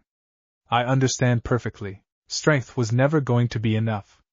Not against a smile like his. He turned and walked away before his father could respond, and Naruto watched Hagoromo's face crumple, just for a moment, into something raw and grieving, the expression of a parent watching a choice he'd hoped might heal his sons instead deepen the wound between them beyond any hope of closing. I chose wrong, the guardian's voice said, layered over the scene like a narrator observing his own oldest regret. Not in the choice itself. I have never been certain, even now, that any choice would have prevented what followed. But in how I made it. I explained too little, too late, and let my son's rivalry fester in the space my silence left behind. I believed, foolishly, that time alone would heal what active effort had failed to mend. Naruto watched the scene continue to unfold around him, years compressing into moments, Indra's isolation deepening, Ashura's growing following of loyal companions, the slow, inevitable hardening of a rift between brothers that had started, if you traced it back far enough, from nothing more than two very different ways of understanding what it meant to protect the people you loved. You will now be asked, the guardian's voice said, to succeed where I failed. The memory will pause at the moment of my greatest error. You will step into my place, and you will attempt what I did not, to reach both of my sons, together, before the wound between them becomes permanent. The scene rippled, and suddenly Naruto found himself standing exactly where Hagoromo had stood, staff in hand though he had no idea how to use it, facing two young men whose eyes, one pair dark and guarded, one pair bright and hurt, had both turned to fix on him with obvious confusion at his sudden, inexplicable substitution for their father, who, Ashura started. Doesn't matter, Naruto said, and something in his own voice surprised him, steady, certain, carrying none of the uncertainty he actually felt standing in the shoes of a legend he barely understood. What matters is you're both about to walk away from this conversation making the same mistake I've watched play out 100 times before. I'm not gonna let that happen if I can help it. Kid, Kurama said, an edge of genuine alarm in his voice now, you understand this isn't really them, right? This is a construct, built from your own understanding of this history, animated by whatever will your father's echo poured into this vault. Whatever you say here doesn't actually rewrite the past. I know, Naruto thought back, keeping his focus on the two brothers in front of him. But it's still a test. And I've got a feeling how I handle a fake version of this is gonna matter for how I handle the real version, back home, with Sasuke. He turned first to Indra, meeting that guarded, dark gaze without flinching. You think your father's about to choose Ashura because he loves him more, Naruto said. I've heard that exact thought before, almost word for word, from someone I care about a whole lot. And I'm gonna tell you the same thing I wish I'd figured out how to say to him a long time ago. You're wrong. Not because your dad doesn't see something special in Ashura. He does. But it's not about who he loves more. It's about what kind of world he's trying to build, and which of you he's more scared might tear it apart trying to protect it. Indra's jaw tightened. That's not comfort. That's just a prettier way of saying the same thing. Maybe, Naruto admitted. But here's the part nobody ever bothers telling you. Being chosen for something isn't the same as being loved more. And not being chosen doesn't mean you're loved less. You've built this whole story in your head where your worth is measured by which title you get handed, and that story's poison, man. I've watched it poison someone I care about for years before I understood what was actually happening to him. He turned to Ashura next, whose expression had shifted from confusion into something more careful, more attentive. And you, Naruto said, you keep trying to convince him with words. Trust matters, connection matters, I get it, you're not wrong. But you're standing there explaining your philosophy to a guy who's already decided nobody's ever gonna choose him for anything, and words alone aren't gonna undo years of him believing that. You wanna actually reach him? Stop trying to win the argument. Start showing him, every single day, in ways he can't argue with, that you're not trying to take anything from him. That there's room for both of you to matter. Ashura's eyes had gone wide, something in his chest visibly loosening at hearing, articulated plainly. A truth he'd apparently sensed but never quite managed to put into words himself. And both of you, Naruto continued, turning to address them together now, need to hear this part, because it's the part that actually matters most. This isn't a competition where one of you wins your father's legacy, and the other loses it forever. If you keep treating it like that, you're gonna spend the rest of your lives, and I mean this literally, your actual, entire lives, locked in a fight that nobody wins. And everybody after you inherits the wreckage. I've seen where that road ends. Trust me. It's not worth it. Neither of you deserves to end up there. For a long moment, either brother spoke. Indra's dark eyes had softened, just fractionally, into something that looked almost like uncertainty rather than cold resolve. Ashura's expression had settled into quiet, thoughtful consideration. You speak as though you've already lived what you're describing, Indra said finally, voice quieter than before. I have, Naruto said simply. Sort of. Someone very close to me went down almost exactly this road. Isolation, resentment, convinced that strength was the only thing that could never betray him. It nearly cost both of us everything before we found our way back from it. I'd give a lot to have said what I just said to you too, to him, a whole lot earlier than I actually managed to. The scene held for a long moment. The two brothers regarding him, regarding this strange, borrowed authority he'd been given, with something that had shifted, subtly but unmistakably, from open hostility into cautious, uncertain consideration. And then, slowly, the memory began to dissolve at its edges, the orange sky bleeding into soft, golden light, the packed earth beneath his feet giving way once more to the smooth stone floor of Hagoromo's vault. You did not resolve the rivalry, the guardian's voice said. Once the training ground had fully faded and Naruto found himself standing once more before the pedestal and its translucent figure, no single conversation could have. Indra and Ashura's conflict was seeded across years, not moments, and no vision built from memory could rewrite what already happened. Then what was the point? Naruto asked, though he suspected, even as he said it, that he already partly understood. The trial was never truly about my sons, the guardian said. It was about you. About whether you would meet two hurting people, even constructs of memory, even people whose fates were already, unchangeably, written 1,000 years ago, with genuine compassion, or whether you would treat the exercise as simply another obstacle to overcome through cleverness or force. You chose neither dismissal nor domination. You chose to see both sides of a fracture and speak to each of them honestly, even knowing your words would change nothing about how their story actually unfolded. The Guardian's staff tapped once against the pedestal, and Naruto felt something shift in the air around him, a subtle unlocking, like a held breath finally released.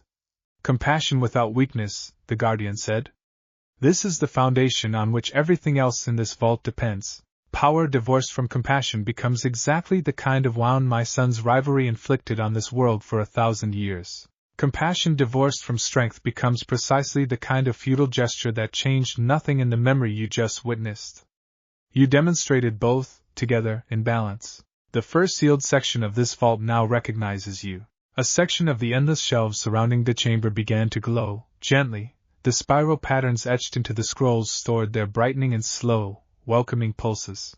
Hey, Kurama said, once the Guardian's voice had fallen silent and Naruto stood alone in the vast quiet of the library, processing everything that had just happened. Kid, can I tell you something? About what you just did in there? Yeah, of course. That speech you gave. About watching someone you care about walk that exact road, and how much you wished you'd said those words sooner. Kurama's voice had gone unusually careful, unusually quiet. You weren't just talking about ancient history repeating itself. You were talking about the Uchiha. About Sasuke. Naruto let out a slow breath. Yeah.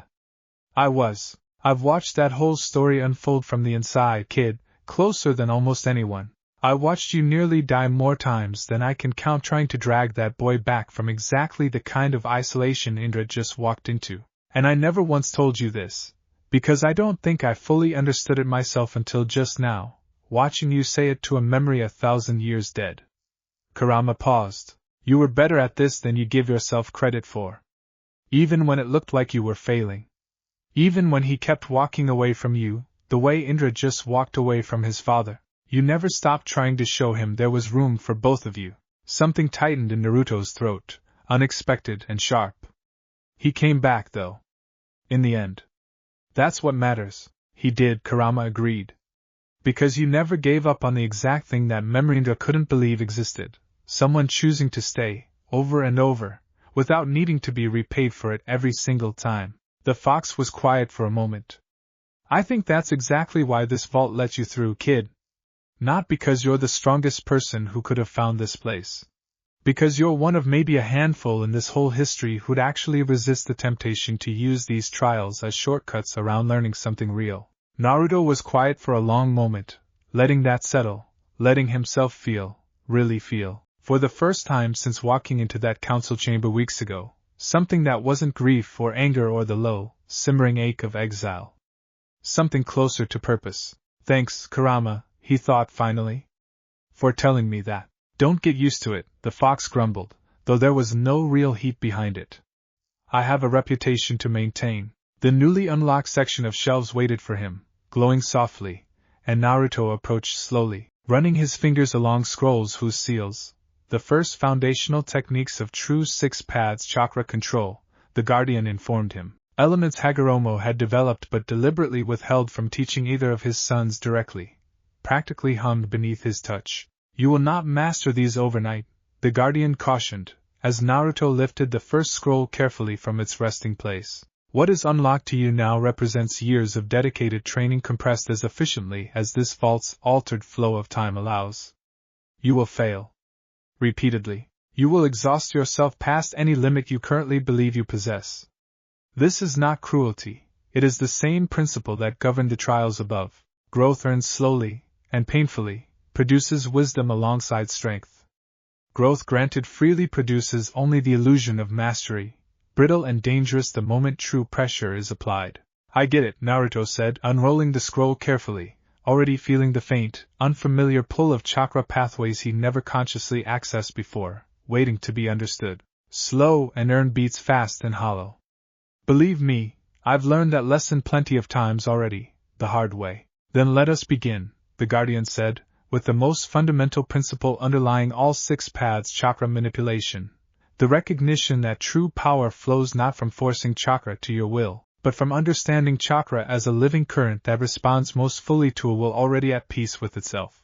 As Naruto settled onto the smooth stone floor, scrolls spread before him, preparing for what he already understood would be the beginning of a training regimen unlike anything he'd ever attempted. He felt something faint and strange stir at the edge of his awareness, a subtle warmth gathering somewhere behind his eyes, a sensation he couldn't quite place, gone again before he could examine it closely. "Kid," Kurama said, and there was a new note of surprise in the fox's voice, sharp enough to cut through Naruto's concentration. "Did you feel that?" "Feel what?" "Your chakra signature," Kurama said slowly. "It just shifted." "Barely. You need senses like mine to catch it at all. But something in you just changed the moment you touched that scroll, like a door creaking open somewhere it's never been opened before." Naruto looked down at his own hands, turning them over, searching for some visible sign of whatever Kurama had sensed. Nothing looked different. Nothing felt different, beyond the general fatigue and quiet anticipation of a long study session ahead. But somewhere deep inside, in a place words hadn't quite reached yet, something had indeed begun, quietly, almost imperceptibly, to change. Time moved strangely inside Hagoromo's vault. The Guardian had warned him of this on the very first day, that the flow of hours and seasons within these walls bore only a loose, negotiable relationship to the flow of time in the world Naruto had left behind. What felt, to him, like the slow accumulation of years would translate, back in the land of fire, into something considerably shorter. Not identical, not a perfect ratio the Guardian could promise with certainty, but enough of a gap that Naruto could commit himself fully to the work ahead without the constant, gnawing fear that every month spent training was a month stolen from the people waiting for him. It didn't make the ache of missing them disappear. It just made the choice to stay bearable. So he stayed. And the vault, patient and vast and utterly indifferent to his exhaustion, set about reshaping him. Month 1, or what felt like its foundations, the first scroll nearly broke him. Not physically, though there was plenty of physical strain to come later, but mentally, in the way that true fundamentals always ask more of you than flashy techniques ever do. The scroll Naruto had unrolled at the end of his first day in the vault contained something the Guardian called the resting current, a form of chakra circulation that had nothing to do with offense or defense, and everything to do with simply existing in a state where his own energy moved without friction, without the subtle, habitual clenching he'd carried in his chakra pathways since childhood without ever noticing it. "I don't get it," Naruto admitted, on the fourth straight day of sitting cross-legged on the smooth stone floor, attempting and failing to achieve whatever quiet, frictionless state the scroll described. "I've been doing chakra control exercises since I was 12. Tree climbing, water walking, all of it. Why is just sitting here harder than any of that?" "Because tree climbing and water walking ask you to impose control onto chakra," the Guardian said, its translucent form seated, or something approximating seated, on the far side of the chamber, patient in a way that only something built from a will 1,000 years dead could manage to be. "The resting current asks you to remove the habitual tension you impose without realizing it. This is a different discipline entirely. You have spent your whole life fighting to make your chakra behave. I am asking you to first understand what it does when nobody is fighting it at all." "He's got a point, kid," Kurama added unhelpfully, from somewhere in the back of Naruto's mind. "You've always shoved chakra where you wanted it to go, more or less by force of will. Never really asked what it wanted to do on its own. Since when do you side with the ancient stone hologram?" "Since he's right and you're being stubborn about it," Kurama said. "Sit down. Breathe. Stop trying so hard for 5 minutes and see what happens." It took another 6 days, 6 days of frustration, of clenched fists and gritted teeth, of Naruto's old instinct to solve every problem by throwing more effort at it, running headlong into a wall that simply didn't respond to effort at all, before something finally gave. Not a breakthrough exactly. More like an exhale he hadn't realized he'd been holding for years finally releasing all at once. For the first time in his life, Naruto felt his own chakra simply be, without forcing it into any particular shape. "There it is," Kurama said quietly, something like satisfaction in his voice. "Feel that? That's the first real crack in the wall, kid. Everything built on top of this is gonna be so much sturdier for having this underneath it." Months 2 through 5, the second sealed section. With the foundational current mastered, the Guardian unlocked a new section of the library.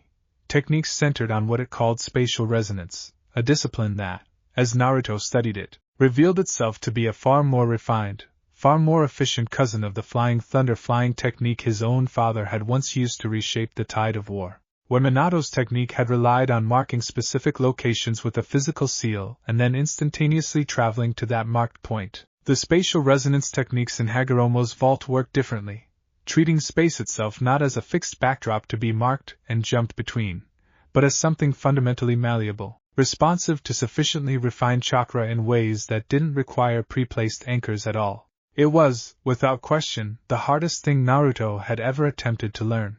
The first several weeks produced nothing but failure after failure, attempted short-range folds of space that either did nothing at all, or, on one memorable and painful occasion, deposited him 3 feet to the left and roughly 2 feet underground, requiring an undignified scramble back to the surface while Kurama laughed himself hoarse inside his own mind. That, the fox wheezed, was the single funniest thing I've witnessed in about 600 years. Please do it again. Shut up, Naruto grumbled, spitting dirt out of his mouth. This is impossible. It's not impossible, Kurama said, sobering slightly. You're just approaching it the same way you approached the resting current at first, trying to force a result instead of understanding what you're actually working with. Space isn't chakra, kid.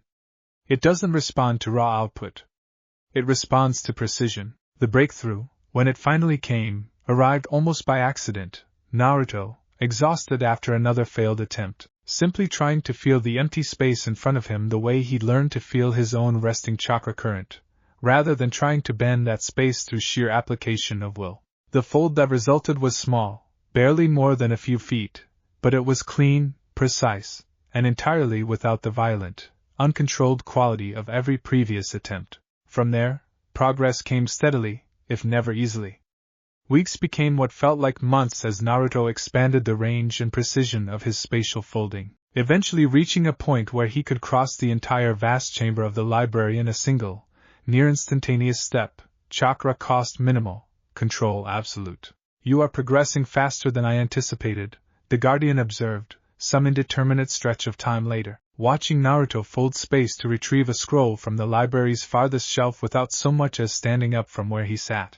Faster, I confess, than either of my sons ever progressed with techniques of comparable difficulty. Guess I've got extra motivation, Naruto said, a little breathless from the effort even so. Whole village to prove wrong. Kind of a good incentive.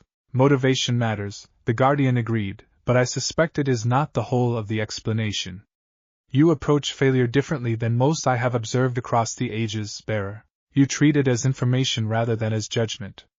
This is rarer than you might assume, and it accounts for a great deal of your progress. Interlude, Konoha, some months prior. While Naruto trained in a vault where time moved to its own strange rhythm, the world he'd left behind continued forward at its ordinary pace, and not everyone in Konoha had simply moved on from his absence. Sakura threw herself into hospital work with an intensity that even Tsunade found herself gently cautioning against, treating every double shift, every complicated surgery, every moment of exhausted focus, as some private penance for a council decision she'd been powerless to prevent. She kept her hair tied back in the same practical, no-nonsense style she always favored, long sleeves the same modest, functional attire she'd worn her entire career, because vanity had never been the point. And now, more than ever, she had no patience for anything that wasn't useful. Sasuke grew quieter, more watchful, spending increasing amounts of time observing council proceedings from the margins,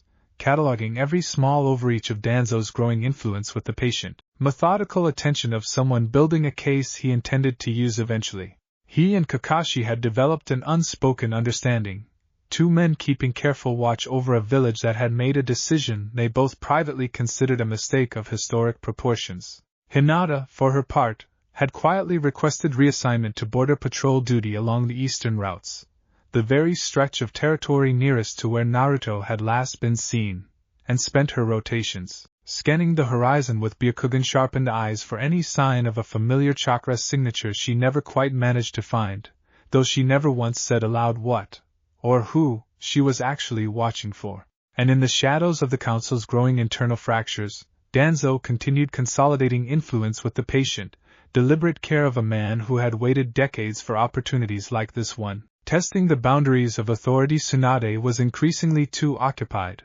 with border disputes, with trade tensions, with a dozen small political fires that seemed, suspiciously, to be flaring up all at once, to fully monitor. None of them knew, yet, what was growing in a mountain range that didn't appear on any current map.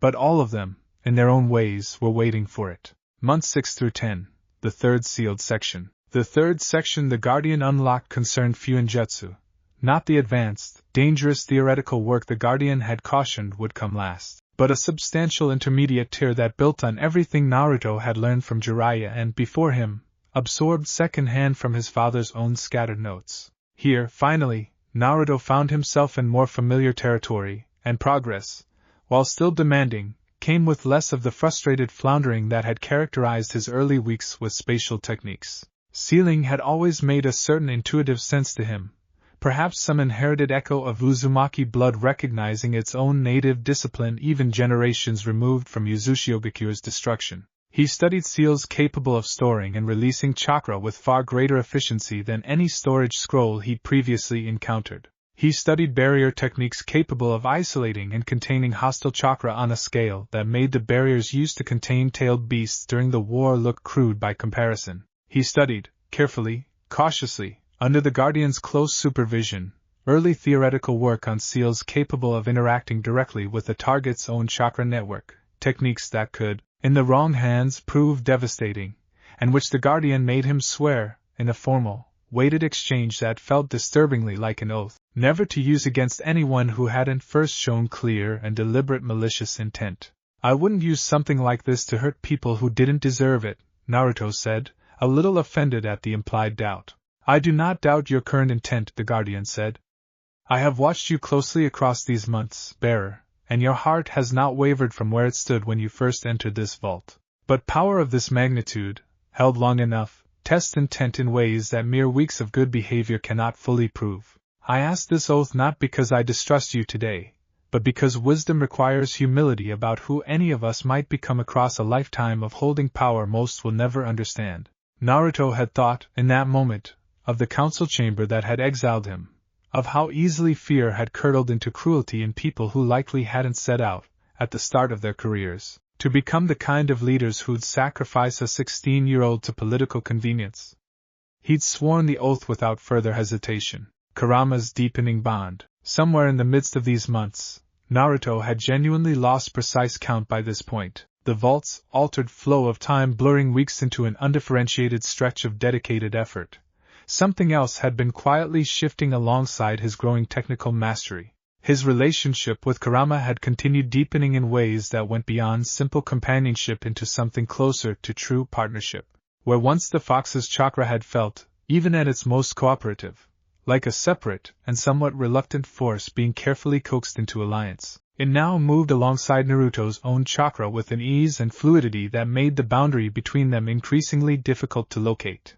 "You know," Kurama said during one of their now frequent conversations in the quiet hours between training sessions, "I'd been alive a very long time, kid. Watched a lot of Jinchuriki come and go. Most of them either feared me, tried to dominate me, or both.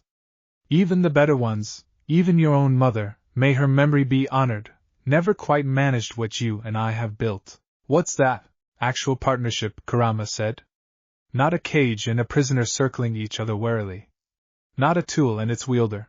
Something closer to what I imagine my father originally hoped for, when he divided our power in the first place, beings capable of choosing cooperation freely, rather than being forced into it by circumstance." Naruto felt something warm settle in his chest at that. "Guess 1,000 years of waiting finally paid off for you too, huh?" "Don't get sentimental on me," Kurama grumbled, though there was genuine warmth beneath the gruffness. "I've still got a reputation as the most fearsome of my siblings to maintain. Can't have word getting around that I've gone soft." "Your secret's safe with me," Naruto thought, grinning despite the exhaustion of another long day's training.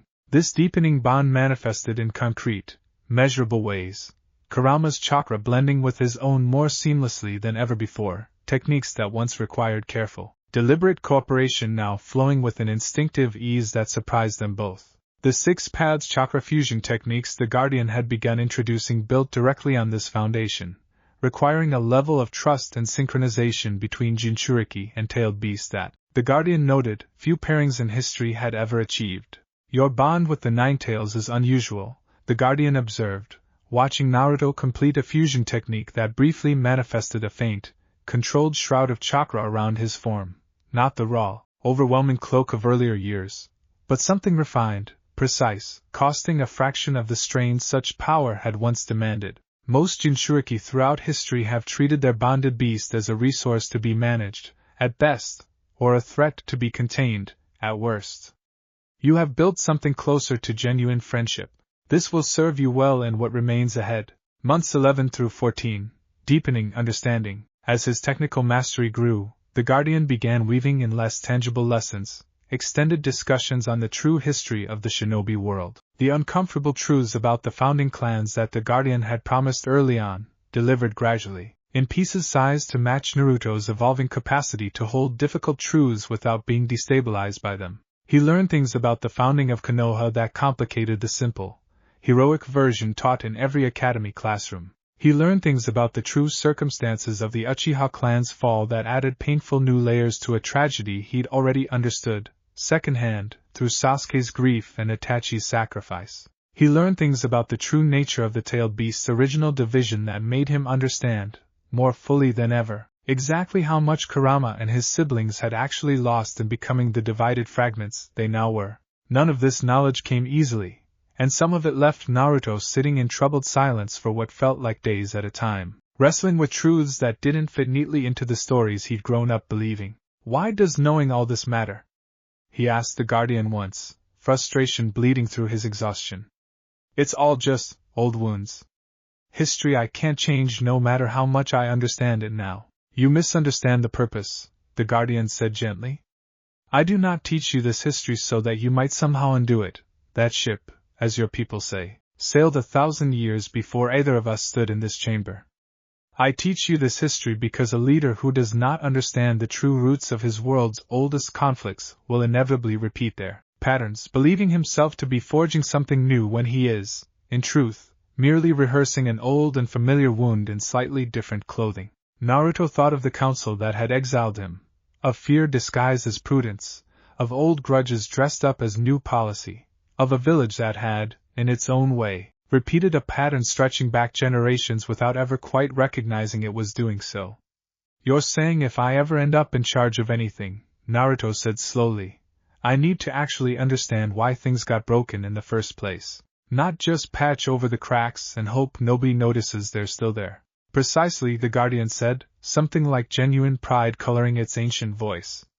You are, I believe, beginning to understand exactly why this vault exists at all. Months 15 through 18, the final stretch. By what Naruto estimated to be roughly a year and a half into his time within the vault, the changes in him had become undeniable, even to his own eyes. His chakra reserves, already formidable before he'd ever set foot in these mountains, had expanded further still through months of disciplined training rather than the reckless, all-or-nothing bursts that had characterized his earlier years. His control had refined to a degree that let him execute techniques with a fraction of the chakra cost they'd once demanded. His understanding of six paths principles, spatial manipulation, and advanced Fuinjutsu had deepened from tentative, halting competence into genuine, confident mastery. And something else had begun to manifest, subtle but unmistakable, a faint marking that occasionally flickered across his skin during moments of deep chakra focus. Not quite matching any bloodline manifestation he recognized from his studies, but carrying an unmistakable resonance with the spiral patterns that covered every surface of the mountain sealing this vault away from the world above. That's new, Kurama noted, the first time it appeared, during a particularly demanding fusion exercise. Careful, kid. Whatever that is, I don't fully understand its source yet. Might be worth asking the old construct about it. The Guardian, when consulted, seemed genuinely intrigued rather than alarmed. A resonance marking, it explained, examining the faint pattern with evident interest. I have read of such things in the oldest fragments of theory my own studies uncovered, though I never personally witnessed one manifest. It suggests a bearer whose own chakra has begun to synchronize, at a fundamental level, with the accumulated will stored within this vault itself. I confess I do not know precisely what this portends for your eventual capabilities. We are, in some sense, in territory beyond even my own understanding now. Is that dangerous? Naruto asked. Perhaps, the Guardian said honestly. Untested things often are. But I do not believe it is a danger born of corruption or ill intent, bearer. If anything, I suspect it is simply confirmation of what the trials above already sensed in you from the very beginning, a chakra signature unusually well suited to bearing what this vault was built to, eventually pass on. The final trial. The Guardian's declaration came without much fanfare, delivered on what felt, to Naruto, like an entirely ordinary day of continued study. You have completed every trial this vault has to offer, save one, it said, as Naruto looked up from a scroll detailing advanced barrier theory. One final test remains, not of technique, but of judgment. It is time to determine whether the wisdom you have cultivated across these months matches the power you have accumulated alongside it. The chamber around them shifted, the endless shelves fading into soft mist, replaced by a simple, open space in which the Guardian's translucent form stood facing him directly for what felt, somehow, like the first time as true equals rather than teacher and student. Show me, the Guardian said, everything you have learned. Not in a display of raw strength for its own sake, but in a demonstration of complete, integrated mastery, chakra control, spatial technique, 6 paths fusion with your bonded beast, and Fuinjutsu theory, woven together as a single, coherent expression of who you have become across these months. Naruto took a slow breath, feeling Kurama's chakra settle alongside his own in the seamless, practiced harmony they built together across a year and a half of dedicated effort, and began. What followed was less a battle.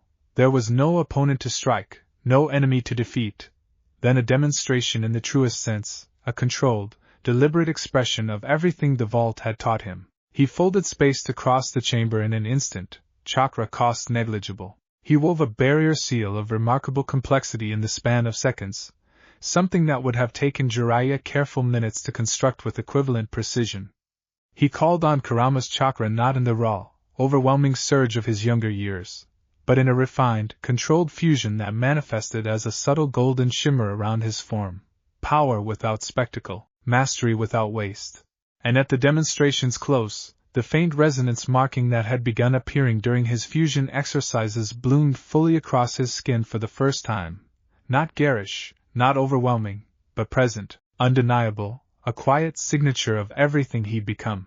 The Guardian watched the entire display in silence, and when it finally spoke, its ancient voice carried something that sounded, unmistakably, like genuine satisfaction. It is finished, it said. You have completed every trial this vault was built to offer, bearer. My purpose here, the purpose I was given 1,000 years ago, before my Creator's consciousness moved beyond this world entirely, is fulfilled. Wait, Naruto said, something in the Guardian's phrasing catching at him uneasily. What do you mean, fulfilled? What happens now? Now, the Guardian said, and its translucent form had already begun, subtly, to grow fainter, more insubstantial. The will animating this construct returns to whatever remains of my original purpose, its task at last complete. You have earned full access to everything remaining within this vault. What you choose to do with it, from this moment forward, rests entirely with you. You're leaving? Naruto asked, and found somewhat to his own surprise that the prospect troubled him more than he'd expected. I was never truly here to stay, bearer, the Guardian said gently. I was a fragment of purpose, given form long enough to guide you to this moment. You no longer need a Guardian's guidance. You have become, across these months, exactly what this vault was built to eventually produce, someone capable of holding tremendous power without losing the wisdom to wield it well. The Guardian's form had grown almost entirely translucent now, barely more than an outline of golden light. One final piece of counsel, before I go, it said, voice growing fainter with each word. The world you return to has not stood still in your absence, and I sense, even now, storms gathering that will test everything you have built here far sooner than either of us might wish. Trust what you have become. Trust the bond you have built with your bonded beast.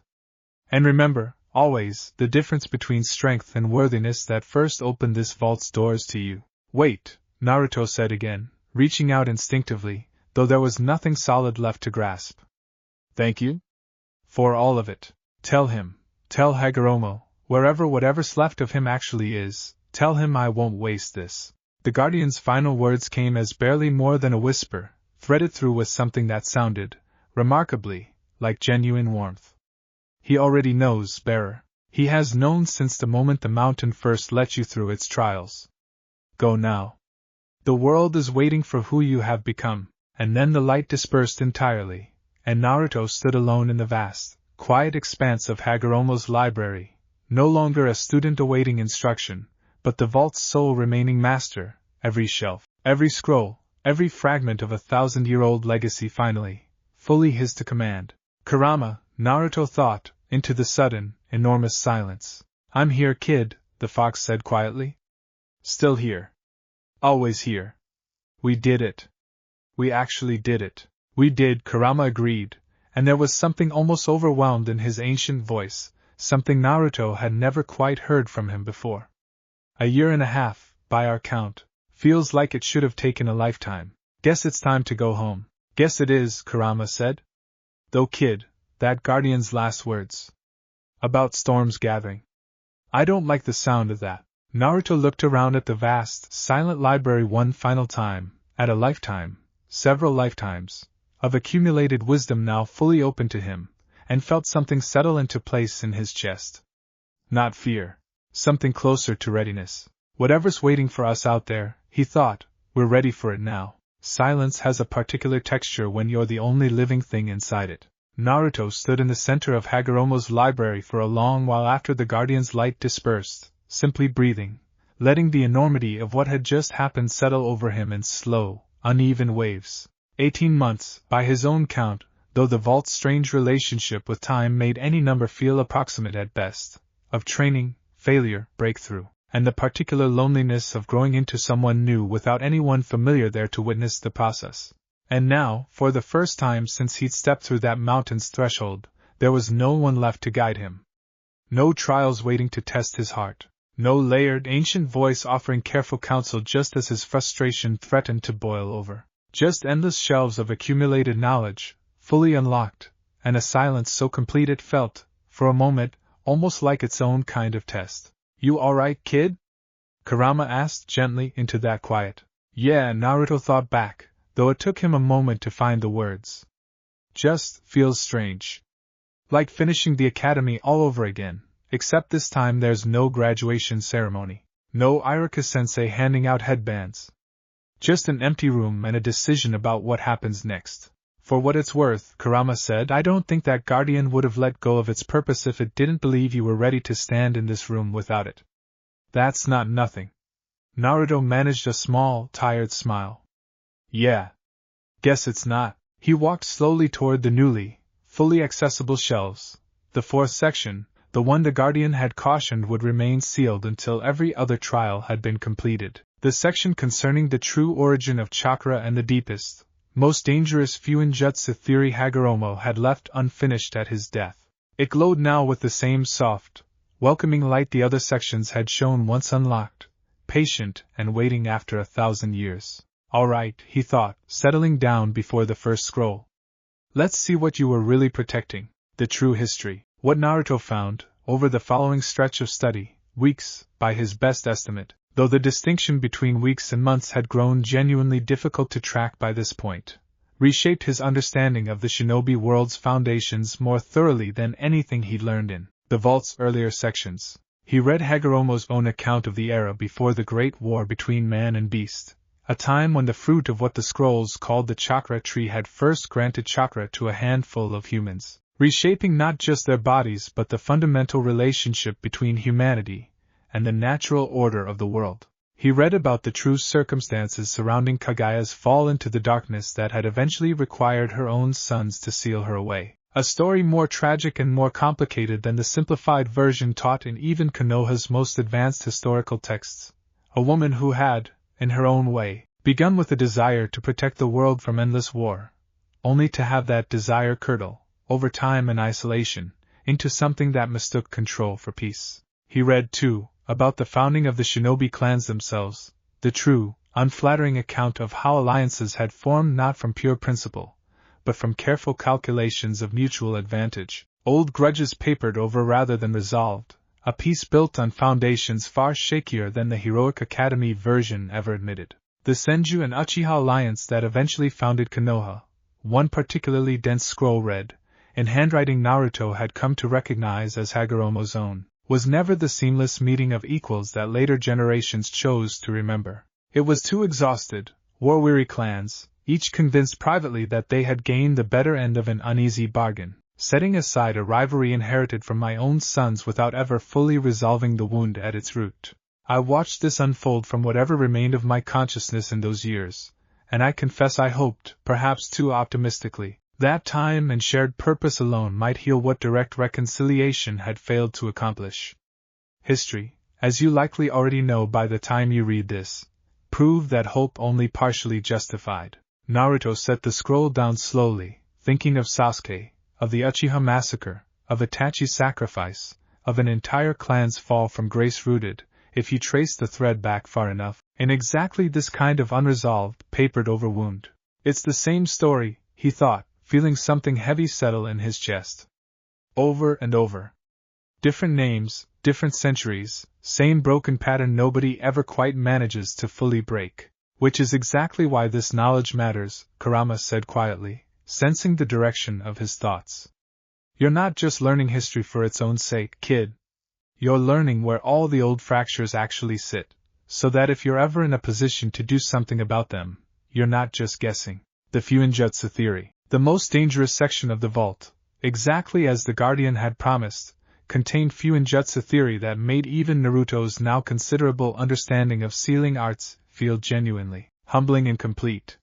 Here, Hagoromo's own unfinished notes described theoretical seals capable of reshaping the fundamental relationship between chakra and the physical world, techniques that could, in principle, allow a sufficiently skilled practitioner to seal away catastrophic natural disasters, to create barriers capable of protecting entire regions rather than single structures, to bind and neutralize threats on a scale that dwarfed anything Naruto had previously encountered even during the war against Kaguya.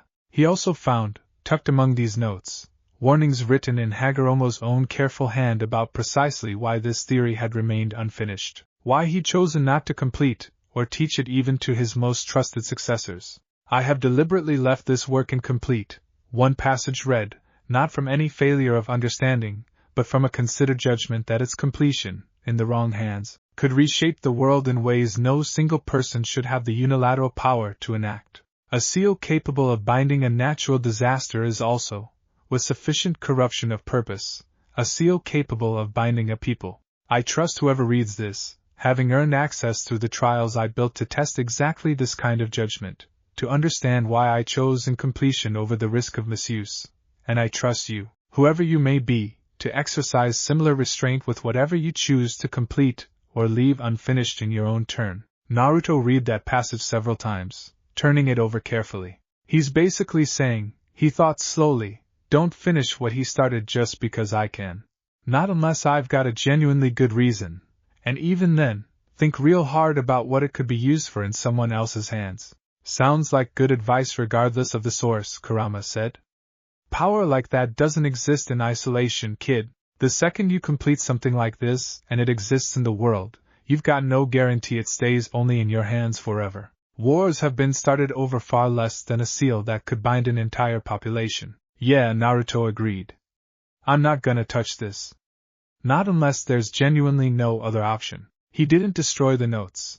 Some instinct told him that erasing knowledge, even dangerous knowledge, wasn't the same as using it wisely, and that a future crisis dire enough might yet require exactly this kind of desperate, careful consideration. But he sealed that particular section of scrolls away in a storage seal of his own careful design, one that would require a very deliberate, very specific act of will to reopen, a safeguard against his own future temptation as much as anyone else's.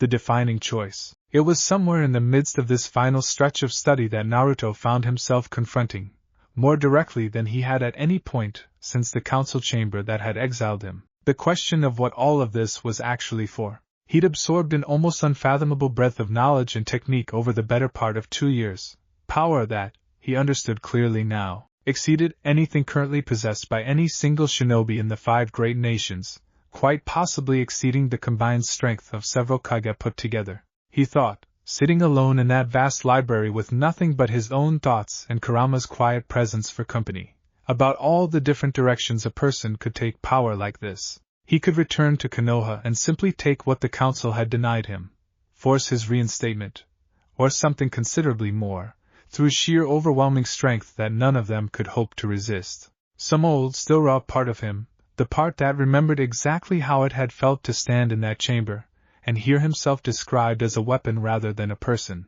found a certain grim satisfaction in imagining that scenario. He sat with that thought for a long while, examining it honestly rather than immediately dismissing it out of some reflexive sense of who he was supposed to be. Is that what I actually want? He asked himself. To make them afraid? To force respect out of people who only valued me for my strength in the first place? What do you think? Kurama asked, and there was no judgment in the question, only genuine curiosity. Naruto thought of Iruka's kindness, offered freely with nothing expected in return. He thought of Sakura's fury at the council, of Sasuke's offer to disappear together, of Hinata's quiet, steady insistence that he come back because he wanted to, not because anyone forced him to. He thought of the old man in the desert, who'd spent his entire life guarding a fragment of stone for a stranger he'd never met, dying satisfied simply to have completed his purpose. No, he thought finally. That's not what I want. If I go back and force everyone to respect me through fear, I'm just proving the council's original argument right, that I really am dangerous, really am a weapon waiting to be pointed at whoever I decide deserves it. That's not who I trained 18 months to become. So what do you want, then? Kurama pressed gently. Naruto considered the question with the same careful weight he'd learned to bring to every major decision across his time in this vault. I want to go back and protect the people who never stopped believing in me, he said slowly, working it out as he spoke. I want to make sure a council like the one that exiled me never gets to make a decision like that again, not through fear of what I could do to them, but because the whole system that let something that unjust happen in the first place gets fixed. And I want to be strong enough that the next time someone needs saving, nobody has to die waiting for permission from people more worried about politics than lives. That, said a voice, quiet and layered, and Naruto startled badly, spinning to find the guardian's translucent form flickering faintly back into partial existence near the pedestal, fainter now than before, clearly holding together through some final, dwindling reserve of will, is precisely the answer this vault was built to cultivate. You're still here? Naruto asked, equal parts surprised and relieved. Barely, the guardian said, and its voice carried a weariness that felt, for the first time, genuinely mortal despite its construct nature. A last fragment of will, roused by the significance of the choice you were making. I could not leave without witnessing whether the wisdom you cultivated across these months would hold, unsupervised, when finally tested by the temptation of genuine, unchecked power. It has. I am satisfied. Wait, Naruto said, stepping closer. Before you go, is there anything else? Anything you didn't get to tell me? Only this, the guardian said, its form growing fainter with each passing word. Power correctly wielded does not announce itself through domination. It announces itself through restraint exercised precisely when restraint is hardest to choose. You have just demonstrated exactly this, in the quiet privacy of your own thoughts, with no one watching to reward you for the choice. That is the truest measure of the wisdom this vault hoped, across 1,000 years of patient waiting, to eventually find in someone. The light dispersed fully this time, and Naruto understood, with a quiet certainty, that this was truly the end. No further flickers of returning will, no more council waiting in reserve. Whatever remained of Hagoromo's guidance had been spent entirely on ensuring he made this one choice correctly, unsupervised, when it mattered most. Thank you, Naruto thought, into the silence that followed. For everything. Interlude, the gathering storm. While Naruto had spent his final stretch of vault time wrestling with questions of power and restraint, the world beyond those mountains had continued moving forward, and not peacefully. In the years since Naruto's exile, considerably more time had passed in the outside world than the 18 months Naruto himself had experienced, the vault's strange temporal mechanics finally becoming clear in their full asymmetry. A faction had been quietly assembling itself in the shadow of Konoha's political instability. Remnants of ideology that predated even Akatsuki's ambitions, drawing together disaffected shinobi from several smaller nations who had watched the balance of power among the 5 great villages shift and falter with growing unease, along with a scattering of individuals who had once followed paths adjacent to Kagaya's own philosophy of control disguised as peace. Their leader called himself, Among his followers, simply the architect, a title chosen deliberately to obscure both his identity and his true origins, though whispers among informants suggested a shinobi of considerable age and considerable bitterness, someone who had watched the shinobi world's cycles of violence repeat themselves once too often and concluded, with the particular cold clarity of someone who has stopped believing gradual change is possible, that only complete restructuring, imposed, if necessary, by force, could finally break patterns that voluntary cooperation had failed, again and again, across 1,000 years, to resolve. The architect's faction had watched Konoha's council exile its own Jinchuriki with considerable interest, reading in that decision exactly the kind of internal fracture and self-defeating fear they intended to exploit. A village willing to cast aside its own strongest asset over political convenience, they reasoned, was a village whose leadership had grown too brittle, too consumed by internal fear, to mount an effective defense against a sufficiently coordinated external threat.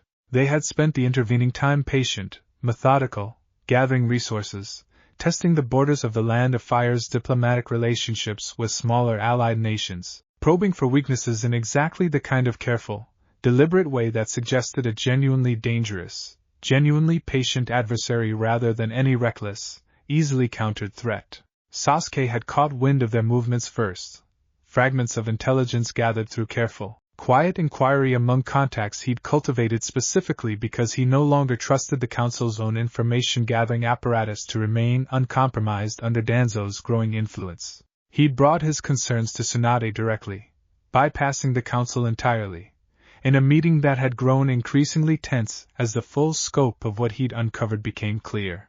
"They're testing our border villages," Sasuke had said, laying out a series of careful reports.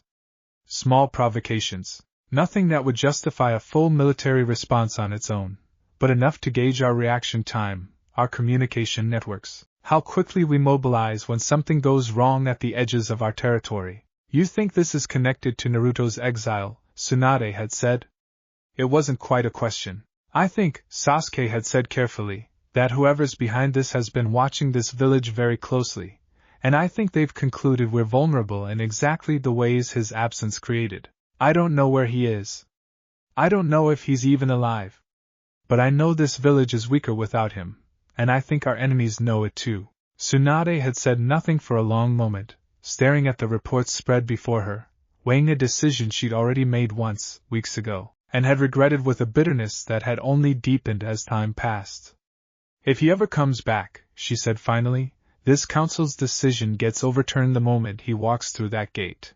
I don't care what political capital it costs me. If he comes back," Sasuke had said quietly. Neither of them had voiced the fuller shape of that doubt, that exile, however unjust, was still exile, and that a boy cast out by the only home he'd ever known had no obligation whatsoever to return to it, whatever threats might be gathering against the people who'd thrown him away. Preparing to leave, back within the vault, Naruto stood before the sealed entrance that would, he understood now with quiet certainty, lead him back to a world that had continued turning without him for considerably longer than he'd experienced. He'd spent his final days in the library not in further study, but in careful preparation, organizing, in his own mind, everything he'd learned into something he could actually access under pressure rather than merely understand in the abstract calm of uninterrupted study. He tested, one final time, the full range of techniques he mastered: spatial folding executed with effortless precision, 6 paths chakra fusion with Kurama flowing seamlessly rather than requiring conscious effort to sustain,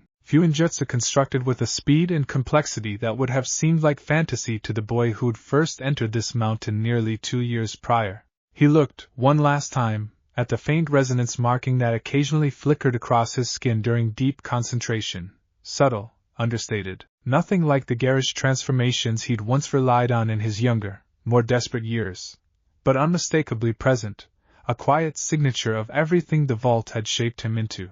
"Ready?" Kurama asked, as Naruto approached the sealed passage that would return him, eventually, to the mountain's exterior and the world beyond it. "Not really," Naruto admitted. "I don't know what's waiting out there. I don't know how much time's actually passed, or what's changed, or whether everyone I care about is even still." He stopped himself before the thought could fully form, unwilling to give voice to a fear that felt, somehow, More dangerous spoken aloud than left carefully unexamined. They're fine, Kurama said, with more certainty than the fox could actually possess, but offered anyway, because sometimes comfort matters more than perfect accuracy. And whatever's changed, whatever's waiting, you're not the same kid who walked in here exiled and half-broken. You've got everything this vault could teach you, and you've got a heart that held up under every single test of that power. That's more than enough to handle whatever's out there. Naruto took a slow breath, settling something steady and resolute into place in his chest. Yeah, he thought. Guess it's time to find out. He pressed his palm against the sealed passage, and the mountain, patient and ancient, began, slowly, to open one final time, not to admit him further into its depths, but to release him back into a world that had no idea what was about to walk through its gates. The passage spiraled upward this time, retracing the path he descended nearly 2 years before, and as he climbed, Naruto felt the familiar hum of the mountain's ancient chakra gradually giving way to something else entirely. The ordinary, unremarkable feeling of open air, of sunlight, of a world that had continued spinning without him. He emerged from the mountain's hidden entrance into late afternoon light, blinking against a brightness that felt almost aggressive after so long spent in the library's soft, ambient glow, and took in, for the first time in what his own count insisted was 18 months but which some deeper instinct already suspected had actually been considerably longer, the ordinary, achingly familiar sight of an open sky stretching overhead. Kid, Kurama said, and there was something careful, something bracing in the fox's tone. Before we go any further, I need you to brace yourself. That resonance marking of yours, the way our chakras shifted, the sheer scale of what you've absorbed in there, the world's about to look at you and see something it's never had to reckon with before. Not the loud kid who used to scream his dreams at anyone who'd listen. Something else entirely. I know, Naruto thought, looking out at the horizon, at mountains and forests stretching toward a home he could only hope hadn't changed too much in his absence. I'm ready for that. I think I've been ready for a while now. He took one last look back at the mountain behind him, the sealed peaks, guardian of a 1,000-year-old legacy that had just quietly, completely, become his own, and offered a silent word of thanks to an old man in a desert, to a chain of guardians stretching back centuries, to a father's echo who'd waited 1,000 years to find someone worthy of what he'd left behind. Then he turned west, toward the land of fire, toward a village that had cast him out not knowing what it was casting away, and began to walk.